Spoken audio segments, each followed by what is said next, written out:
ആരംഭിക്കുകയാണ്. ഈ യോഗത്തിൻ്റെ ആധ്യക്ഷം അലങ്കരിക്കുന്നതിന് വേണ്ടി ഈരാറ്റുപേട്ട മുസ്ലിം കോർഡിനേഷൻ കമ്മിറ്റി പ്രസിഡന്റ് ഉസ്താദ് നൗഫൽ ബാക്കവി അവറുകളെ ആദരപൂർവ്വം ക്ഷണിക്കുന്നു.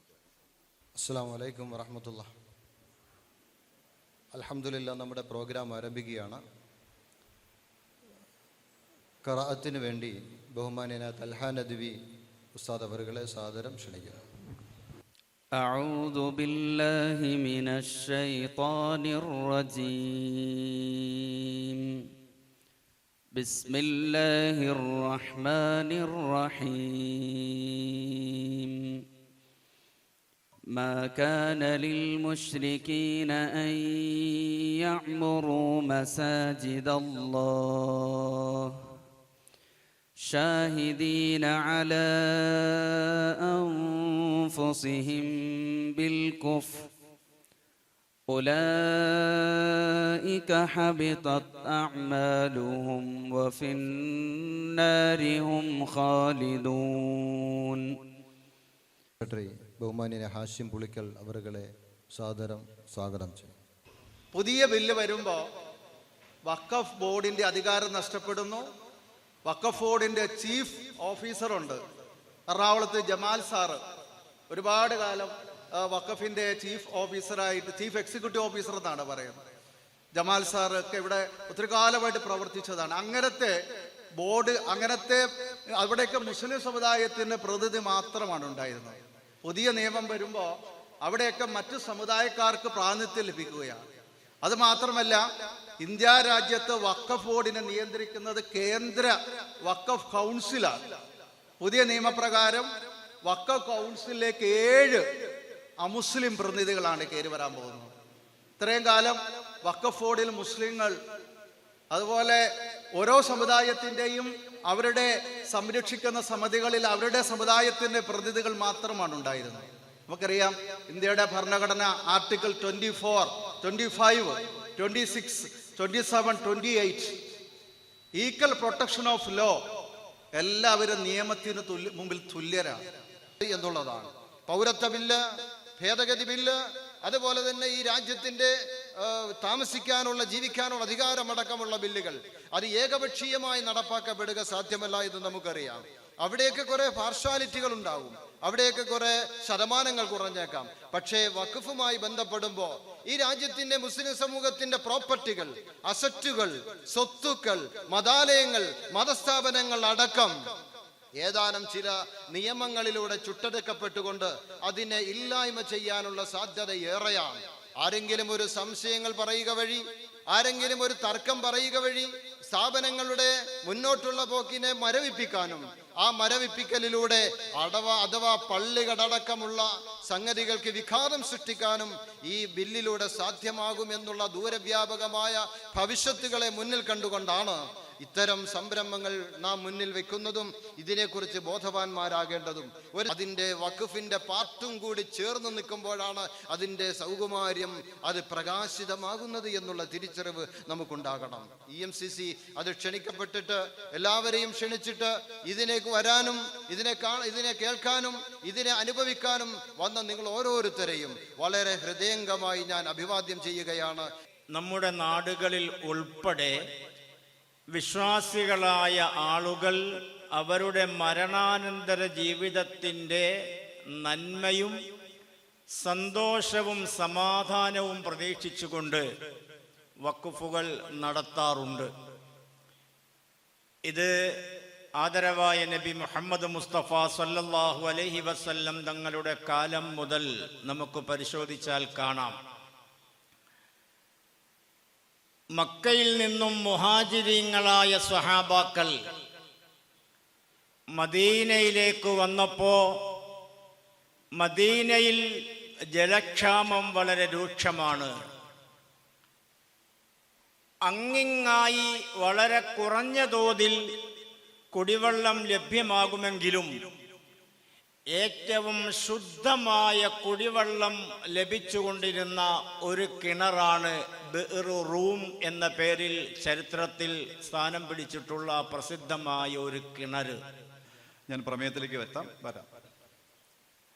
പാർലമെന്റിൽ അവതരിപ്പിക്കപ്പെട്ട വഖഫ് ഭേദഗതി ബില്ലിനെതിരെ ഈരാറ്റുപേട്ട മുസ്ലിം കോർഡിനേഷൻ കമ്മിറ്റി വിളിച്ചു ചേർത്ത സമ്മേളനത്തിൽ അവതരിപ്പിച്ച പ്രമേയം വഖഫ് മുസ്ലിങ്ങളുടെ മതവിശ്വാസത്തിന്റെ ഭാഗമാണ്. ദിവ്യപ്രീതി പ്രതീക്ഷിച്ച് ഒരു വ്യക്തി ദാനം നൽകുന്നതാണ് വഖഫ്. ഇത്തരത്തിൽ വഖഫ് ചെയ്യപ്പെട്ട സ്വത്ത് മനുഷ്യ നന്മയ്ക്കായി അന്യാധീനപ്പെടാതെ സൂക്ഷിക്കപ്പെടേണ്ടതാണ്. വഖഫ് സ്വത്തുക്കളുടെ സൂക്ഷിപ്പ് നിയമപരമായി ഏൽപ്പിക്കപ്പെട്ട വഖഫ് ബോർഡുകളുടെ അധികാരം അടിമൂടി മാറ്റി മറിക്കുന്നതാണ് പുതിയ വഖഫ് ഭേദഗതി ബിൽ. ഇന്ത്യൻ ഭരണഘടന 25-26 വകുപ്പുകൾ പ്രകാരമുള്ള മതസ്വാതന്ത്ര്യത്തിന്റെ ഭാഗമായി നിലവിൽ വന്ന വഖഫ് ബോർഡുകളുടെയും വഖഫ് ട്രൈബ്യൂണലിനെ നിയന്ത്രിക്കുന്നതിന്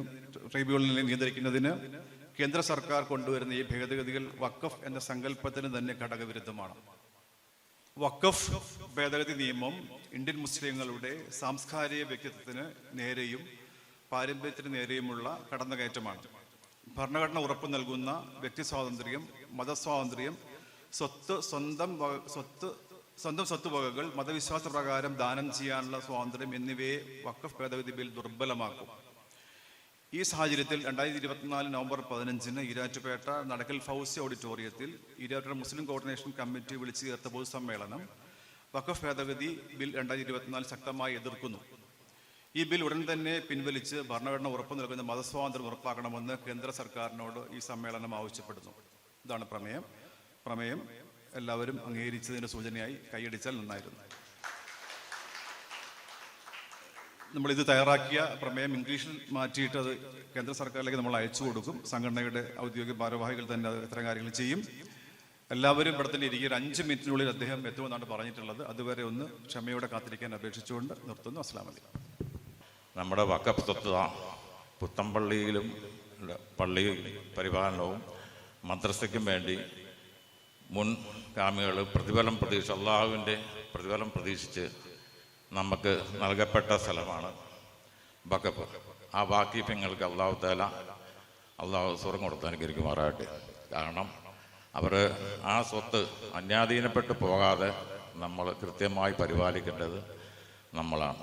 പക്ഷെ അത് കൊണ്ട് തന്നെയാണ് നമ്മുടെ പള്ളിയുടെ പരിപാലനം കൃത്യമായി നടന്നു പോകുന്നത്. ഇപ്പം മദ്രസ സംവിധാനങ്ങളും ആ സ്വത്ത് കൊണ്ടാണ് നമുക്ക് പോകുന്നത്. അപ്പം ആയതിനാൽ അത് മദ്രസ തന്നെ അടച്ചു പൂട്ടണമെന്ന് ബാലാവകാശ കമ്മീഷൻ നമ്മുടെ കേന്ദ്ര സർക്കാർ എല്ലാ സംസ്ഥാനങ്ങൾക്കും കേന്ദ്രഭരണ പ്രദേശങ്ങൾക്കും നോട്ടീസ് കൊടുക്കുകയുണ്ടായി. ഏതായാലും സുപ്രീം കോടതി നമുക്ക് സ്റ്റേ ചെയ്യുകയുണ്ടായി. അതുപോലെ ഈ വഖഫിൻ്റെ കുറച്ച് കാര്യങ്ങൾ പറയുകയാണെങ്കിൽ കുറേ ആൾക്കാരുണ്ട്. കാരണം വഖഫിന് നമ്മളിപ്പോൾ ഇവിടെ നിന്നും നമുക്ക് പല ആനുകൂല്യങ്ങളും നമ്മൾ കൈപ്പറ്റുന്നു എന്നുള്ള ഒരു രീതിക്കാണ് മറ്റു സമുദായക്കാർ നമ്മളെക്കുറിച്ച് നമ്മുടെ ഈ വഖഫിനെ കുറിച്ച് മനസ്സിലാക്കി വെച്ചിരിക്കുന്നത്. അത് മനസ്സിലാക്കിയിട്ടില്ലെങ്കിൽ ആ രീതിക്കാണ് പ്രചരിപ്പിക്കുന്നത്. നമ്മളിപ്പോൾ ചെയ്തുകൊണ്ടിരിക്കുന്നത് നമ്മുടെ ഓരോ മസ്ജിദിൽ നിന്നും മദ്രസയിൽ നിന്നുമൊക്കെ ലക്ഷങ്ങളുടെ എമൗണ്ടാണ് ഓരോ വർഷങ്ങളിലും ഈ വഖഫ് ബോർഡിലേക്ക് അടച്ചുകൊണ്ടിരിക്കുന്നത്. അത് നമ്മുടെ എല്ലാവർക്കും അറിയില്ല. സത്യത്തിൽ നമ്മൾ മൊയ്തീൻ ജുമാ മസ്ജിദിനെ സംബന്ധിച്ചിട്ടാണെങ്കിൽ നമ്മുടെ ഇന്ത്യയുടെ ആവിർഭാവ കാലം മുതൽ നമ്മളൊക്കെ നേരിട്ടുകൊണ്ടിരിക്കുന്ന കാര്യങ്ങളാണ്. ഇതിനെയൊക്കെ നമ്മൾ സംഘം ചേർന്നുകൊണ്ടോ അല്ലെങ്കിൽ പ്രതിരോധം സമരമുഖത്തേക്ക് തിരിഞ്ഞുകൊണ്ടോ ഒന്നും മാറ്റപ്പെടുന്ന ഒന്നല്ല. നിയമപരമായി നമുക്ക് ഉണ്ടാവേണ്ട പരിരക്ഷ, നമ്മുടെ ജനാധിപത്യപരമായ നമ്മുടെ അവകാശങ്ങൾ, ഭരണഘടനാപരമായ നമ്മുടെ അവകാശങ്ങളൊക്കെ നിലനിർത്തുന്നതിന് ഏറ്റവും പ്രധാനമായി നമുക്കറിയാം, ഇന്ന് പൗരത്വ ഭേദഗതി ബില്ലടക്കം നമ്മളുടെ വിഷയങ്ങൾ വരുമ്പോൾ അതിനെ നിയമത്തിൻ്റെ പരിധിയിലൂടെ മാത്രമാണ് നമുക്ക് അതിജീവിക്കാൻ സാധിച്ചത്.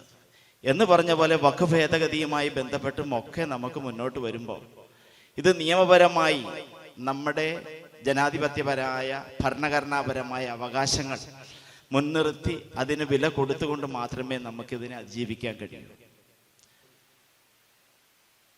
അതുമായിട്ട് അടുത്ത് നിൽക്കുന്ന അല്ലെങ്കിൽ ആ ആരോപണം വിരൽ ചൂണ്ടുന്ന സംഘടനകൾക്ക് നേരെ മറ്റ് സംഘടനകൾ കൂടി വിരൽ ചൂണ്ടിക്കൊണ്ട് ഇതൊരിക്കലും നമ്മളെ ബാധിക്കില്ല എന്ന തരത്തിലാണ് ഇന്ന് നമ്മുടെ സമൂഹം മുന്നോട്ട് പോയിക്കൊണ്ടിരിക്കുന്നത്.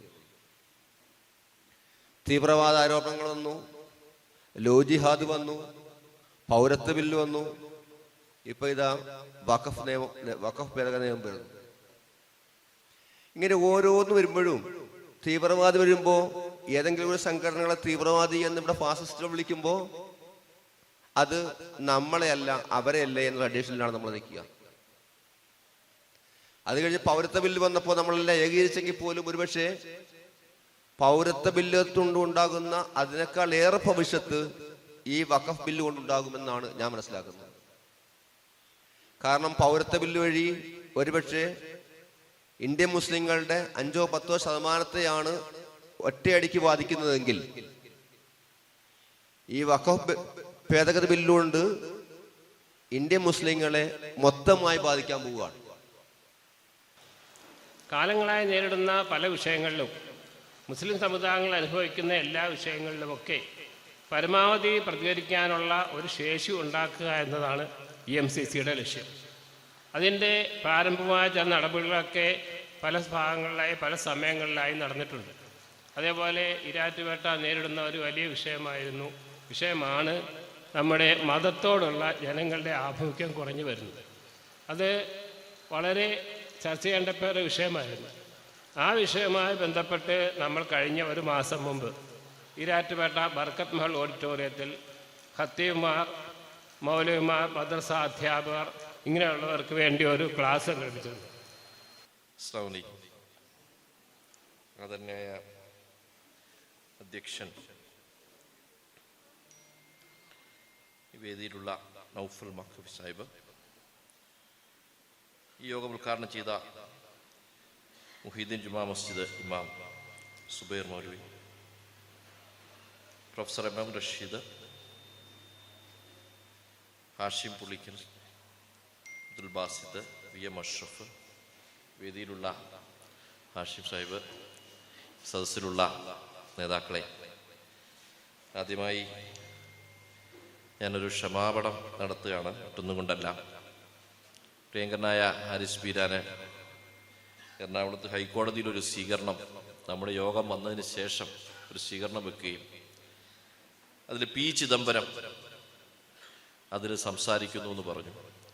അപ്പോൾ ആ യോഗത്തിൽ എൻ്റെ പേര് പോലും വെച്ചിരുന്നു. അപ്പോൾ P. ചിദംബരത്തെ പോലെ ഒരാൾ പങ്കെടുക്കുമ്പോൾ അദ്ദേഹം വരുമ്പോൾ ആ യോഗം തുടങ്ങി അദ്ദേഹത്തിൻ്റെ സ്പീച്ച് കഴിഞ്ഞ് ഇറങ്ങാം എന്ന് വിചാരിച്ചാണ് ഇറങ്ങിയത്. പക്ഷെ അദ്ദേഹം സുദീർഘമായി സംഘ് പരിവാറിൻ്റെ ഇന്ത്യയെക്കുറിച്ച് പറഞ്ഞു. എത്ര അപകടത്തിലാണ് അവർ ഈ രാജ്യം കൊണ്ടുപോകുന്നതെന്ന് പറഞ്ഞു. എങ്ങനെയായിരുന്നു 60 കൊല്ലം ഈ രാജ്യത്തെ അവർ നയിച്ചുകൊണ്ട് പോയതെന്ന് പറഞ്ഞു. അവർക്കുണ്ടായ ബുദ്ധിമുട്ടുകളെക്കുറിച്ച് പറഞ്ഞു. ആ പ്രസംഗം തീരാതെ ആ കസേരന്ന് എഴുന്നേക്കാൻ പറ്റാത്തൊരവസ്ഥയായി പോയി. അത്ര ഗംഭീരമായി അദ്ദേഹത്തെ പോലുള്ള ആളുകൾ പാർലമെൻറ്റിൽ ഒരു പക്ഷേ ആ പോരാട്ടമാണ് നമുക്ക് വേണ്ടത്. മുസ്ലിങ്ങളായ നമ്മൾ പറയുന്നതിനേക്കാൾ എത്രയോ ശക്തമായ വാക്കുകളാണ് അവർ പറയുന്നത്. അവരുടെയൊക്കെ പ്രസൻസ്, അദ്ദേഹത്തൊക്കെ ഒരുപാട് തിക്താനുഭവങ്ങൾ ഉണ്ടായ ആളാണ്. ഒരു അധികാരത്തിൽ വന്ന് ആദ്യമായി ജയിലിൽ പിടിച്ചിട്ട ആളാണ്. അപ്പോൾ അങ്ങനെ ഒരു പ്രത്യേക സാഹചര്യത്തിൽ അതിനെ നമ്മൾ അവഗണിച്ചു പോകാനും പറ്റാത്ത ഒരു സാഹചര്യം വന്നുകൊണ്ടാണ് പിന്നെ കടുത്ത മഴ ഇങ്ങോട്ട് വരുന്ന സമയത്ത് ഞാൻ എൻ്റെ സബ്ജക്റ്റിലേക്ക് കിടക്കാം. അതായത് ഇപ്പോൾ ഒരു വലിയ ക്യാമ്പയിൻ ഈ രാജ്യത്ത് നടക്കുന്നുണ്ട്. വഖഫ് ഭേദഗതി ഇല്ലാതെ ഒരടി പോലും മുന്നോട്ട് പോകാൻ പറ്റില്ല എന്ന തരത്തിൽ രാജ്യത്തിൻ്റെ വിവിധ ഭാഗത്ത് പല രൂപത്തിലുള്ള ഒരു ക്യാമ്പയിൻ നടക്കുകയാണ്. ഓരോ സ്ഥലത്ത് ഓരോ രൂപത്തിലാണ്. കർണാടകയിൽ അത് വന്നപ്പോൾ കർണാടക ഗവൺമെന്റ് ഇടപെട്ടു. ഒരു വലിയ ഇഷ്യൂവിനെ പെട്ടെന്ന് അങ്ങ് ഓഫാക്കി. ഒരു നോട്ടീസ് ഉണ്ട്, ആ നോട്ടീസിങ് പിൻവലിച്ചു. ഇപ്പൊ ക്യാമ്പയിൻ നിർത്തിക്കോളാം. 23-ാം തീയതി വിന്റർ സെഷനിൽ വഖഫ് ഭേദഗതി ബില്ല് വെക്കും. ആ വഖഫ് ഭേദഗതി ബില്ല് വെക്കുന്നതിന് കർണാടകയിലെ പിന്തുണ കിട്ടണമെങ്കിൽ ഇത് നോക്കിക്കോളൂ എന്നൊരു വലിയ മിസ്ഇൻറ്റർപ്രിട്ടേഷൻ കൊണ്ടുവന്ന് അവിടുത്തെ ഒരു ഇഷ്യൂ കൊണ്ടുവന്നു. ഒരു ഗ്രാമത്തിലെ ആളുകളെ, തമിഴ്നാട്ടിലെ ഒരു ഗ്രാമത്തിലെ ഫാർമേഴ്സിനെ ബാധിക്കുന്ന വലിയ പ്രശ്നമായി. കർഷകർ വലിയ പ്രശ്നത്തിലാകുന്നു വഖഫ് ഉള്ളത് കൊണ്ടെന്ന് പറയുന്നു. കേരളത്തിലും ഇതുപോലെ മത്സ്യത്തൊഴിലാളികൾ വലിയ പ്രശ്നത്തിലാകുന്നു പറയുന്നു. വഖഫ് എന്ന് പറയുന്നത് ഒരു വലിയ അപകടം പിടിച്ച കാര്യമാണ്. വഖഫ് എന്ന് പറഞ്ഞാൽ തീവ്രവാദമാണ്. വഖഫ് എന്ന് പറഞ്ഞാൽ ഞങ്ങൾ തുടച്ചു നീക്കുമെന്ന് സുരേഷ് ഗോപി പറയുന്നു. ഞങ്ങൾ തകർത്ത് കളയുമെന്ന് അമിത്ഷാ പറയുന്നു. വല്ലാത്തൊരു ക്യാമ്പയിനാണ്. എന്തിനെ കുറിച്ചാ പറയുന്നതെന്ന് അറിയുമോ? എൻ്റെ മാതാവ് അല്ലെങ്കിൽ പിതാവ് അവരുടെ പ്രത്യേക പ്രായത്തിലെത്തുമ്പോൾ അവർ ചിന്തിക്കുന്നു, എൻ്റെ മക്കൾക്ക് ഇന്നത് കൊടുക്കാം, എൻ്റെ ജാരിയായ സദക്കയായി അല്ലെങ്കിൽ എൻ്റെ ഖബറിലേക്ക് ഇതാ ഞാനൊരു 10 സെന്റ് സ്ഥലം കൊടുക്കാൻ തീരുമാനിക്കുന്നു, അല്ലെങ്കിൽ 1 ഏക്കർ സ്ഥലം കൊടുക്കാൻ തീരുമാനിക്കുന്നു. ആ സ്ഥലം ഏറ്റെടുക്കുന്ന ഒരു വഖഫിന്റെ മുത്തവല്ലി അത് ശരിയായ രീതിയിൽ ഉപയോഗപ്പെടുത്താതിരിക്കുകയോ കുറഞ്ഞ വിലയ്ക്ക് വിൽക്കാൻ ശ്രമിക്കുകയോ ഒക്കെ ചെയ്യുമ്പോൾ ബോർഡ് പറയും പറ്റില്ല, ഇത് വിൽക്കാൻ പറ്റില്ല. ആ മനുഷ്യന്റെ ആഗ്രഹം അദ്ദേഹത്തിന്റെ ഖബറിലേക്ക് അത് എത്തേണ്ടതാണ്, അത് നടത്താൻ ഞങ്ങൾ അനുവദിക്കില്ല എന്ന് വഖഫ് ബോർഡ് പറയണം. അതിനൊരു സംവിധാനമുണ്ട്. ഇനി അതല്ല, എൻ്റെ മാതാപിതാക്കൾ കൊടുക്കുന്നു, അവരുടെ മരണശേഷം ഞാൻ അതിൻ്റെ കൈവശം കൊടുക്കുന്നില്ല, ഞാനിത് പിടിച്ചു വെക്കുകയാണ്, അത് പള്ളിക്ക് കൊടുക്കാൻ തയ്യാറാകുന്നില്ല, മദ്രസയ്ക്ക് കൊടുക്കാൻ തയ്യാറാകുന്നില്ല. അപ്പോൾ വഖഫ് ബോർഡ് എന്നെ പിടിച്ചു പുറത്താക്കണം. കാരണം എൻ്റെ പിതാവിൻ്റെ അല്ലെങ്കിൽ മാതാവിൻ്റെ ആഗ്രഹം അദ്ദേഹത്തിൻ്റെ ഖബറിലേക്ക് അത് എത്തണമെന്നാണ്. ആ ആഗ്രഹ സാക്ഷാത്കരണത്തിന് അദ്ദേഹത്തിന് തിരിച്ചു വരാൻ പറ്റില്ല. ആ ജോലി വഖഫ് ബോർഡ് ഏറ്റെടുക്കുകയാണ്. ഇതാണ് അതിന്റെ ജിസ്റ്റ്. ഇതാണ് ഇസ്ലാമിന്റെ പ്രത്യേകത. എന്താണെന്ന് ചോദിച്ചാൽ സക്കാത്ത് കറക്റ്റായിട്ട് കൊടുക്കുന്ന ആളുകളാണ് നമ്മൾ, സദക്ക നല്ല രീതിയിൽ കറക്റ്റായിട്ട് കൊടുക്കുന്ന ആളുകളാണ് നമ്മൾ, കൂടുതൽ ആളുകൾ. അങ്ങനെ ഒരു പ്രശ്നം ഉണ്ടായാൽ പെട്ടെന്ന് തന്നെ നമ്മുടെ കയ്യിലുണ്ടോ എന്ന് നോക്കാതെ തന്നെ എടുത്ത് ചിലവഴിച്ചു. അങ്ങനെയാണല്ലോ ഇപ്പോൾ വയനാട്ടിലൊക്കെ വലിയ തുക വരികയല്ലേ, കോടിക്കണക്കിന് രൂപ. ഒരു കുട്ടിക്ക് SME രോഗം വന്നപ്പോൾ 48 കോടി രൂപ ദിവസങ്ങൾ കൊണ്ടുണ്ടാകുകയാണ്. ഫാരിഷ എന്ന് പറഞ്ഞിട്ട് ഒരു പഞ്ചായത്ത് പ്രസിഡന്റിന്റെ ആഹ്വാനം. MP പറഞ്ഞു 48 കോടി രൂപ SME രോഗമുള്ള 2 കുട്ടികളെ ചികിത്സിക്കാൻ ഉണ്ടാകാൻ എടുത്ത സമയം 10 ദിവസമാണ്. ഇങ്ങനെ പണം പെട്ടെന്ന് വന്നപ്പോൾ കോടതിയിൽ കേസ് വന്നപ്പോൾ ഞാൻ അന്ന് അവിടുത്തെ MLAക്ക് വേണ്ടി അവിടെ അപ്പിയർ ചെയ്തപ്പോൾ ഡിവിഷൻ ബെഞ്ചിലിരുന്ന ജഡ്ജി ചോദിക്കുകയാണ്, അല്ല വക്കീലെ, ഇതെന്താ ഇങ്ങനെ? മുഖ്യമന്ത്രിയുടെ ദുരിതാശ്വാസ ഫണ്ടിലേക്ക് എന്താ ഈ പണം വരാത്തത്? അതിലേക്ക് കൊടുക്കുകയാണെങ്കിൽ നമുക്കൊരു കറക്റ്റായിട്ട് ചെയ്തുകൂടെ? മുഖ്യമന്ത്രി ദുരിതാശ്വാസ ഫണ്ടിലേക്ക് വരികയാണെങ്കിൽ ഇതുപോലൊക്കെ ചെയ്യാമല്ലോ. ഗവൺമെന്റ് ഫണ്ടിലേക്ക് വരുന്നില്ല, പക്ഷെ നിങ്ങൾ ചിലർ പറയുമ്പോൾ പണം വരുന്നു. അപ്പൊ ഞാൻ പറഞ്ഞു, അതിനെ ഞാനൊരു കമ്മ്യൂണൽ വൽക്കരിക്കുകയല്ല, അതൊരു വിശ്വാസവുമായിട്ട് അതിന് ബന്ധമുണ്ട്. ആ വിശ്വാസത്തിന്റെ ഭാഗമായി അതൊരു ചുമതലയാണെന്ന് ഒരു കൂട്ടർ കരുതുകയാണ്. ആ ഉത്തരവാദിത്വം അവർ ചെയ്യുകയാണ്. അവരോട് ആരും പ്രേരിപ്പിക്കേണ്ട ആവശ്യമൊന്നുമില്ല, അത് കൊടുത്തുകൊണ്ടേയിരിക്കും. ഇത് സദക്കയാണ്, ഇത് നമ്മുടെ റെസ്പോൺസിബിലിറ്റി ആണെന്ന് ചിന്തിച്ചു കൊടുക്കുന്ന പണമാണ്.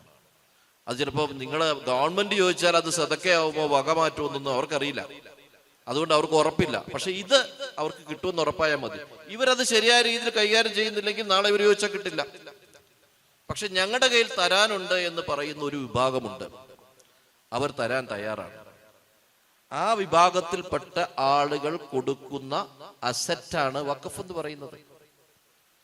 ഇന്ത്യയിലെ എല്ലാ ഭാഗത്തുള്ള ഭൂമിയും ഗവൺമെന്റ് തന്നല്ല നമുക്ക്. ഈ സമുദായത്തിലെ അംഗങ്ങൾ അധ്വാനിച്ചുണ്ടാക്കിയ ഭൂമി അല്ലെങ്കിൽ അസറ്റ്, അവരതിൻ്റെ ഒരു പോർഷൻ അള്ളാഹുവിന്റെ തൃപ്തിക്ക് വേണ്ടി കൊടുക്കാൻ തീരുമാനിക്കുന്നത് മാത്രമാണ് വഖഫ്. ഇവർ പറയുന്നത് നിങ്ങൾ കൃഷ്ണൻകുട്ടിയുടെയോ നാരായണന്റെയോ ജോർജിന്റെയോ കയ്യിലിരിക്കുന്ന ഒരു ഭൂമി 50 വർഷം മുമ്പ് ആരോ വഖഫ് ചെയ്തതാണ് എന്ന് പറഞ്ഞ് നിങ്ങളെ ചോദ്യം ചെയ്യും. അതുകൊണ്ട് മുസ്ലിങ്ങളുടെ ഇന്ന് ഭൂമി മേടിച്ചാൽ അപകടത്തിലാകുമെന്ന ക്യാമ്പയിനാണ്. എന്തൊരു വല്ലാത്ത ഒരു തരം ക്യാമ്പയിനാണ്. എന്താ ചെയ്ത് തെറ്റ്? ജീവിതത്തിലെ എല്ലാം മക്കൾക്ക് കൊടുക്കും, അതിനോടൊപ്പം അള്ളാഹുവിന്റെ തൃപ്തിക്ക് വേണ്ടി കൊടുക്കാൻ ഇവർ തയ്യാറാകുന്നു, മറ്റുള്ളവർ തയ്യാറാകുന്നില്ല. അത്രയുള്ള വ്യത്യാസം. ഇത് തയ്യാറായതുകൊണ്ടുണ്ടായ ഒരു അസറ്റാണിത്. അത് സംരക്ഷിക്കണമെന്ന് പറഞ്ഞത് മരിച്ചയാളുടെ ആഗ്രഹമാണ്. എന്നാൽ ഇതിനെതിരെയുള്ള സംഘ് പരിവാറിന്റെ ഇപ്പോഴത്തെ ഒരു അറ്റാക്ക് ഉണ്ടല്ലോ, അതൊരു സാധാരണ നമ്മളൊരു സിമ്പിൾ കാര്യമായിട്ടൊന്നും കരുതണ്ട. ഈ പണി തുടങ്ങിയത് 1920കളിൽ തുടങ്ങിയതാണ്. 1905 ശേഷം മഹാത്മജി ഇന്ത്യയിലേക്ക് വന്ന കാലഘട്ടത്തിൽ ഇന്ത്യയിലെ മുസ്ലിങ്ങളും ഹിന്ദുക്കളും 2 തട്ടിലായിരുന്നു. ഹിന്ദു സമുദായത്തിനുള്ളിലും വിവിധ തട്ടിലായിരുന്നു. അവരങ്ങനെ ബ്രിട്ടീഷുകാർ എല്ലാവരെയും പല തട്ടിലാക്കി വെച്ചുകൊണ്ടേയിരുന്നു. ഇന്ത്യൻ നാഷണൽ സ്ട്രഗിളിന് ഒന്നിച്ചു പോകാത്ത ഒരു സാഹചര്യം ബ്രിട്ടീഷുകാർ ഒരുക്കി. പല രൂപത്തിൽ ഗാന്ധി ക്യാമ്പയിൻ ചെയ്തിട്ട് ഇവൻ ഖിലാഫത്ത് മൂവ്മെന്റ് പോലും ബ്രിട്ടീഷുകാർക്കെതിരെ മുസ്ലിമീങ്ങളെ തിരിച്ചു നിർത്താൻ വേണ്ടിയിട്ടുള്ള ഒരു ക്യാമ്പയിൻ ആയിരുന്നു. ഖിലാഫത്തിനെ ഗാന്ധി എന്തിനു പിന്തുണച്ചെന്ന് ചോദിച്ചാൽ ഖിലാഫത്ത് ബ്രിട്ടീഷുകാർക്കെതിരെ ആയിരുന്നു എന്നുള്ളതുകൊണ്ട് ഇന്ത്യൻ മുസ്ലിമിനെ ബ്രിട്ടീഷുകാർക്കെതിരെ നിർത്താനുള്ള ഒരു ക്യാമ്പയിൻ ടൂളായിരുന്നു. അത് 1920കളുടെ തുടക്കത്തിലാണ് ഖിലാഫത്തിന്റെ സമരങ്ങൾ തുടങ്ങിയത്. ഖിലാഫത്തിന്റെ സമരം വന്നപ്പോൾ ഇന്ത്യയിലെ മുസ്ലിങ്ങളും ഹിന്ദുക്കളും ഒന്നിച്ചെന്ന് ബ്രിട്ടീഷുകാർക്കെതിരെ സമരം ചെയ്യുമെന്ന് മനസ്സിലായി. ഈ സമയത്ത് ആ കാലഘട്ടത്തിൽ 2 നിയമങ്ങൾ ഉണ്ടാക്കി ബ്രിട്ടീഷുകാർ. അതിലൊരു നിയമം 1923 മുസൽമാൻ വഖഫ് ആക്ട്. കാരണം മുസ്ലിങ്ങളും ക്രിസ്ത്യാനികളും വിശ്വാസ കാര്യങ്ങളിൽ വളരെ ചിട്ട പാലിക്കുന്ന ആളുകളായിരുന്നു. ഹിന്ദു സമൂഹത്തിലെ ആവശ്യങ്ങളും ഉണ്ടായിരുന്നു, പക്ഷെ വിവിധ തരത്തിൽ അത് തിരിഞ്ഞു നിൽക്കുന്നതായിരുന്നു. ഇവർ മൈനോറിറ്റീസുമായിരുന്നു, ആ കാലത്ത് ന്യൂനപക്ഷങ്ങളാണ്. 1923 മുസൽമാൻ വഖഫ് ആക്ട് ഉണ്ടാക്കി. അങ്ങനെ മുസ്ലിങ്ങളുടെ അസറ്റുകൾ, വഖഫ് അസറ്റുകൾ പ്രൊട്ടക്ട് ചെയ്യാനുള്ള ഒരു നിയമം ഉണ്ടാക്കി. അപ്പോ എങ്കിലും മുസ്ലിങ്ങളെ ബ്രിട്ടീഷുകാർക്കുള്ള സമരവുമായി മുന്നോട്ട് പോയി. അങ്ങനെ ഇരിക്കുമ്പോൾ ക്രിസ്ത്യൻ സമുദായത്തിന് വേണ്ടിയിട്ട് ഒരു നിയമം ഉണ്ടാക്കി. അതിന്റെ പേര് Indian church act 1927. 1927 Indian church act. Indian church act എന്ന് പറഞ്ഞാൽ ഇങ്ങനെയാണ്: ബ്രിട്ടീഷ് ഇന്ത്യ 1750കളിൽ മുതൽ ഈസ്റ്റ് ഇന്ത്യ കമ്പനി വരുന്ന കാലം മുതൽ തന്നെ ഇന്ത്യയുടെ വിവിധ ഭാഗങ്ങളിലെ ഭരണാധികാരികളായ നാട്ടുരാജാക്കന്മാരിൽ നിന്നും പട്ടണങ്ങളിലൊക്കെ പള്ളിക്ക് വേണ്ടിയും വിദ്യാഭ്യാസ സ്ഥാപനങ്ങൾക്ക് വേണ്ടിയും ആശുപത്രിക്ക് വേണ്ടിയുമൊക്കെ ഭൂമി വാങ്ങി ബ്രിട്ടീഷ് ഈസ്റ്റ് ഇന്ത്യ കമ്പനിയും പിന്നീട് ബ്രിട്ടീഷ് ഗവൺമെന്റും പള്ളികളും സ്കൂളുകളും കോളേജുകളും സ്ഥാപനങ്ങളും ഒക്കെ തുടങ്ങി. ഈ സ്ഥാപനങ്ങളെല്ലാം ക്രൗണിന്റെ പേരിലായിരുന്നു, അതായത് രാജകുമാരന്റെ പേരിലായിരുന്നു. അതിനവർ പറയുന്നത് ചർച്ച് ഓഫ് ഇംഗ്ലണ്ടിന്റെ പേരിലായിരുന്നു ആ ഭൂമി എല്ലാവരും ഉപയോഗിച്ചത്. ചർച്ച് ഓഫ് ഇംഗ്ലണ്ട് എന്ന് പറയുന്നത് ക്രൗണിന്റെ പേരിലാണെങ്കിലും on behalf of church of England ആണ് ക്രൗണിന്റെ പേരിൽ ഭൂമി. പ്രശ്നങ്ങൾ രൂക്ഷമായി, ഇന്ത്യൻ നാഷണൽ സ്ട്രഗിൾ കൂടുതലായി, അതായത് പറഞ്ഞ ഇൻഡിപെൻഡൻസ് സ്ട്രഗിൾ ഭയങ്കര ശക്തമായി. അപ്പൊ പതുക്കെ ചർച്ച് ഓഫ് ഇംഗ്ലണ്ടിന്റെ ഭൂമി പൂർണ്ണമായും ഇന്ത്യൻ ചർച്ചിന് ഗിഫ്റ്റ് ചെയ്ത ഒരു നിയമമാണ് 1927 Indian church act. Church of ഇംഗ്ലണ്ടിന്റെ ഭൂമി പൂർണ്ണമായിട്ട്, അതായത് 322 പീസസ് ഓഫ് ലാൻഡ് ഇന്ത്യയുടെ എല്ലാ ഭാഗത്തും ചർച്ച് ഓഫ് ഇംഗ്ലണ്ടിന്റെ പേരിലുണ്ടായിരുന്നു. കേരളത്തിലും ഉണ്ടായിരുന്നു, തിരുവിതാംകൂറിലുണ്ടായിരുന്നു, കൊച്ചിയിലുണ്ടായിരുന്നു, എല്ലായിടത്തും ഉണ്ടായിരുന്നു. നോർത്ത് ഈസ്റ്റിൽ ഒരുപാടുണ്ട്. ഡൽഹിയിലുണ്ട്, ബോംബെയിലുണ്ട്, മദ്രാസിലുണ്ട്, അതുപോലെ തന്നെ ബംഗലാപുരത്തുണ്ട്, ബാംഗ്ലൂരിലുണ്ട്, നാഗ്പൂരുണ്ട്, ഭോപ്പാലിലുണ്ട്, ഇന്ത്യയിലെ മേജർ സിറ്റീസിലെല്ലാം ഉണ്ട്. ഇത് മുഴുവൻ ഒറ്റ ആക്ട് പ്രകാരമാണ്, ഒറ്റ നിയമപ്രകാരം, ഒറ്റ ഗിഫ്റ്റാണ്. Church of England church of ഇന്ത്യക്ക് ആ ഭൂമി കൊടുത്തു. ഇതിനെ ഗിഫ്റ്റ് എന്നാണ് വിളിക്കുന്നത്. വേറെ ടൈറ്റിലൊന്നും ഈ ഭൂമിക്കില്ല. ഈ അടുത്ത കാലത്ത് ഹിന്ദു ജാഗരൺ മോർച്ച എന്നൊരു സംഘടനയുണ്ട്, വേദിക, ഹിന്ദു ജാഗരൺ വേദിക, സംഘടനയുടെ പേരതാണ്. ഹിന്ദു ജാഗരൺ വേദിക എന്ന് പറഞ്ഞാൽ സംഘ് പരിവാർ എന്ന് പറഞ്ഞാൽ, സംഘ് എന്ന് പറഞ്ഞാൽ RSS, രാഷ്ട്രീയ സ്വയം സേവക് സംഘ്. സംഘിന്റെ പരിവാർ എന്ന് പറഞ്ഞാൽ സംഘിന്റെ കുടുംബം. സംഘിന്റെ കുടുംബത്തിൽ ഒരു സെറ്റ് ഓഫ് ഓർഗനൈസേഷൻസ് ഉണ്ട്. അതിലെ റിലീജിയസ് ഓർഗനൈസേഷനിൽ, അതായത് മതസംഘടനകൾ, ഒന്നാമത്തത് വിശ്വ ഹിന്ദു പരിഷത്ത്, രണ്ടാമത്തത് ബജ്രംഗ് ദൾ, മൂന്നാമത്തെയാണ് ഹിന്ദു ജാഗരൺ വേദിക എന്ന് പറയുന്ന സംഘടന. ഈ സംഘടനയുടെ പ്രസിഡന്റ് ഒരു ഡോക്ടർ പ്രസാദ് ഒരു ക്യാമ്പയിൻ തുടങ്ങി. പ്രസാദിന്റെ ക്യാമ്പയിൻ മംഗലാപുരം ബെൽറ്റിലാണ് ആദ്യം ആരംഭിച്ചത്. 1923 മാർച്ച് 30 അദ്ദേഹം ഒരു പ്രഖ്യാപനം നടത്തി. 1927 ചർച്ച് ആക്ട് പ്രകാരമുള്ള ഗിഫ്റ്റ് കൊടുത്ത മുഴുവൻ ഭൂമിയും ഗവൺമെന്റ് ലാൻഡാണ് തിരിച്ചു പിടിക്കണം. കാരണം അവരുടെ ടൈറ്റിൽ ഈ ആക്ട് ആണല്ലോ. ഇതെല്ലാം ഹിന്ദു ലാൻഡാണ്, കാരണം ഹിന്ദു രാജാക്കന്മാർ കൊടുത്താണ് തിരിച്ചു പിടിക്കുന്നത്. ഒരു ക്യാമ്പയിൻ ഉണ്ടായിരുന്നു. ആ ക്യാമ്പയിനെതിരെ വലിയ പ്രശ്നമായി, ഹെയ്റ്റ് സ്പീച്ചായി. 1/4/2023 മംഗലാപുരത്തിലെ കത്തോലിക്ക സഭ, അതെ, അവിടുത്തെ ബിഷപ്പായിട്ട് ഫാദർ ലോബോ കംപ്ലൈന്റ് കൊടുത്തു. റൂറൽ SP കംപ്ലൈന്റ് കൊടുത്തു. ആ കംപ്ലൈന്റ് പെൻഡിങ് ആണ്, ഹെയ്റ്റ് സ്പീച്ചിന്റെ കംപ്ലൈന്റ് കൊടുത്തു. അപ്പോ അവരപ്പോൾ ഇപ്പോഴും തുറന്നുകൊണ്ടേ ഇരിക്കുകയാണ്. ഇതേ സംഘടന തന്നെ വഖഫ് ഭൂമിക്കെതിരെ 2022 പോലും സമരത്തിലാണ്, വലിയ പ്രക്ഷോഭത്തിലാണ്. അവർ ബീഹാറിൽ പ്രക്ഷോഭത്തിലാണ്, അവർ ആന്ധ്രാപ്രദേശിൽ പ്രക്ഷോഭത്തിലാണ്. അപ്പൊ അതൊരു മാസീവായ ഒരു പ്ലാനാണ്. ആ പ്ലാനിന്റെ ഭാഗമായി റിലീജിയസ് പ്രോപ്പർട്ടീസ് അവർ പിടിച്ചെടുക്കുക. ഇതിന്റെ ഭാഗമാണ് ഈ ക്യാമ്പയിൻ, ഈ പറഞ്ഞ ഇപ്പോഴത്തെ അമെൻമെന്റ് ബില്ല്. നമ്മൾ നോക്കുക, വഖഫ് പ്രോപ്പർട്ടി ആണെങ്കിൽ വിൽക്കാൻ പറ്റില്ല. 2013 കഴിഞ്ഞാൽ 13 അമെൻമെന്റോട് കൂടി വഖഫിന്റെ അസറ്റ് നമുക്ക് വിൽക്കാനേ കഴിയില്ല. 2013 വരെ വഖഫ് ബോർഡിന്റെ സാങ്ഷനോടെ വിൽക്കാമായിരുന്നു. വിൽക്കാൻ കഴിയാത്ത ഒരേ ഒരു പ്രോപ്പർട്ടി വഖഫാണോ? അല്ല. ടൈറ്റിൽ ഇല്ലാതെ, അതായത് ടൈറ്റിൽ ഡോക്യുമെന്റ് ഇല്ലാതെ കൈവശം മൂലം ഉടമസ്ഥാവകാശം കിട്ടുന്ന ഒരേ ഒരു ഭൂമി വഖഫാണോ? അല്ല. ഞാൻ ഉദാഹരണം പറഞ്ഞുതരാം. എനിക്ക് 1 ഏക്കർ സ്ഥലം എൻ്റെ ഉമ്മക്കുണ്ട്. അതിലൊരു 10 സെന്റിൽ ഉമ്മ ഒരു പെർമിറ്റ് മേടിച്ച് ഒരു പള്ളി പണിതു. ഉമ്മ മരണപ്പെട്ടു പോയി. ആ ഭൂമിയുടെ ഉടമസ്ഥാവകാശം എനിക്കും എൻ്റെ സഹോദരങ്ങളുടെ പേരിലാണ്. പക്ഷെ പള്ളി മുത്തവല്ലിമാർ നടത്തിക്കൊണ്ടിരിക്കുന്നുണ്ട്. ടൈറ്റില് എൻ്റെ പേരിലാണ്. പക്ഷെ പള്ളി വഖഫാണ്, എനിക്ക് വിൽക്കാൻ പറ്റില്ല എന്ന് എനിക്കറിയാം. എനിക്ക് വിൽക്കാൻ പറ്റില്ല, അത് വഖഫാണ്. ടൈറ്റിൽ എൻ്റെ ഇരുന്നുകൊണ്ട് ഒരു കാര്യമില്ല. ഞാൻ പതുക്കെ ടൈറ്റിൽ കൊണ്ട് എഴുതി പള്ളിക്ക് കൊടുത്തേക്കും, നിവൃത്തിയൊന്നുമില്ല. അപ്പൊ ടൈറ്റിൽ ഇല്ലാതെ വഖഫിന് നിൽക്കാം, അതായത് ആധാരമില്ലാതെ വഖഫ് ഉണ്ടാകാം എന്നതാണ് അവർ പറയുന്ന ഒരു കാര്യം. വഖഫ് ബൈ യൂസർ എന്ന് പറഞ്ഞത് പുതിയ ബില്ലിൽ അവർ എടുത്തു കളയാണ്. ഉപയോഗം കൊണ്ട് വഖഫായി മാറുന്നത് ഇനി മുതലില്ല എന്നവർ തീരുമാനിച്ചു. അതായത് എൻ്റെ മാതാവ് ഒരു പള്ളിക്ക് പള്ളി വെക്കാൻ കൊടുത്ത ഭൂമി അതിന്റെ ആധാരം എഴുതി കൊടുക്കാത്തത് കൊണ്ട് അത് വഖഫ് അല്ലാതാകുന്നതാണ് നിയമം. ഇനി നമ്മൾ ബാബരി മസ്ജിദ് വിധിയിലേക്ക് പോയാൽ മതി. വളരെ സിമ്പിളാ. ഒരു കോൺസെപ്റ്റ് ഉണ്ട്. ആ കോൺസെപ്റ്റ് ഇതാണ്. മൈനർമാരെ നമ്മൾ കേട്ടിട്ടുണ്ടല്ലോ. മൈനർ അവകാശം എന്ന് പറഞ്ഞ് നമ്മൾ കേട്ടിട്ടില്ലേ? മൈനർ എന്ന് പറഞ്ഞാൽ 18 വയസ്സിന് താഴെയുള്ള ആളുകളുള്ള മൈനർമാരാണ്.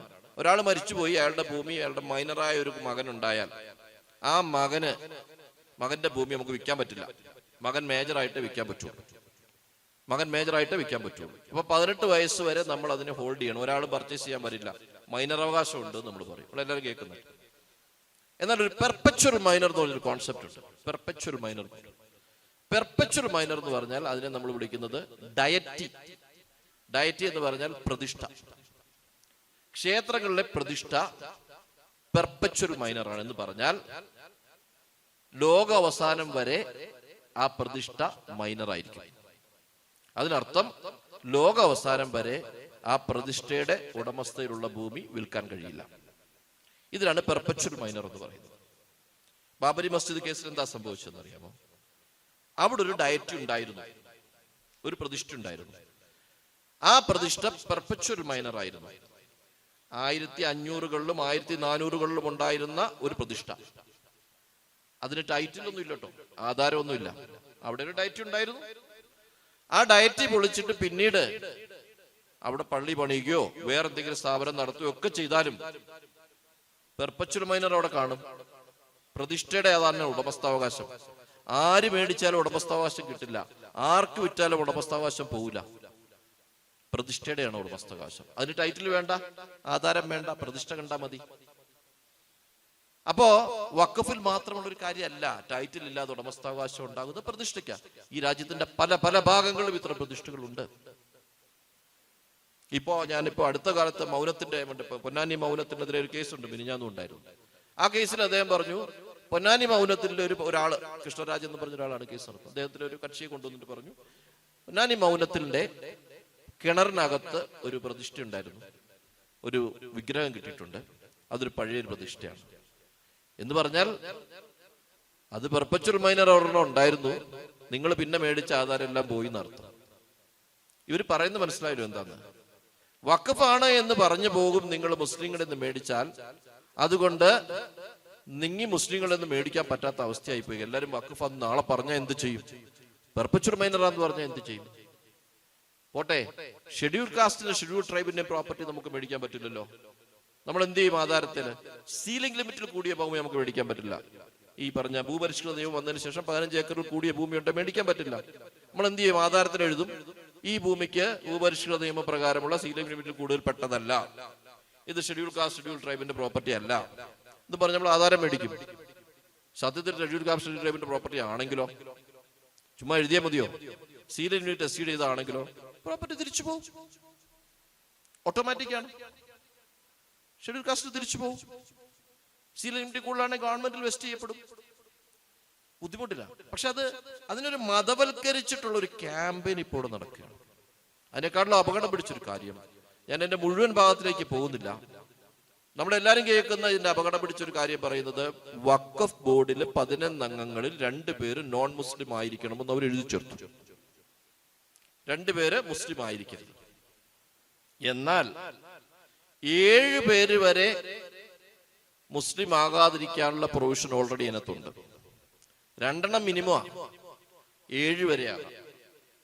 അതിന്റെ അമെന്റ്മെന്റിൽ MP ആകാം, MLA ആകാം, അവരുന്നൊക്കെ അവരുടെയൊക്കെ പ്രതിനിധികളുണ്ടല്ലോ.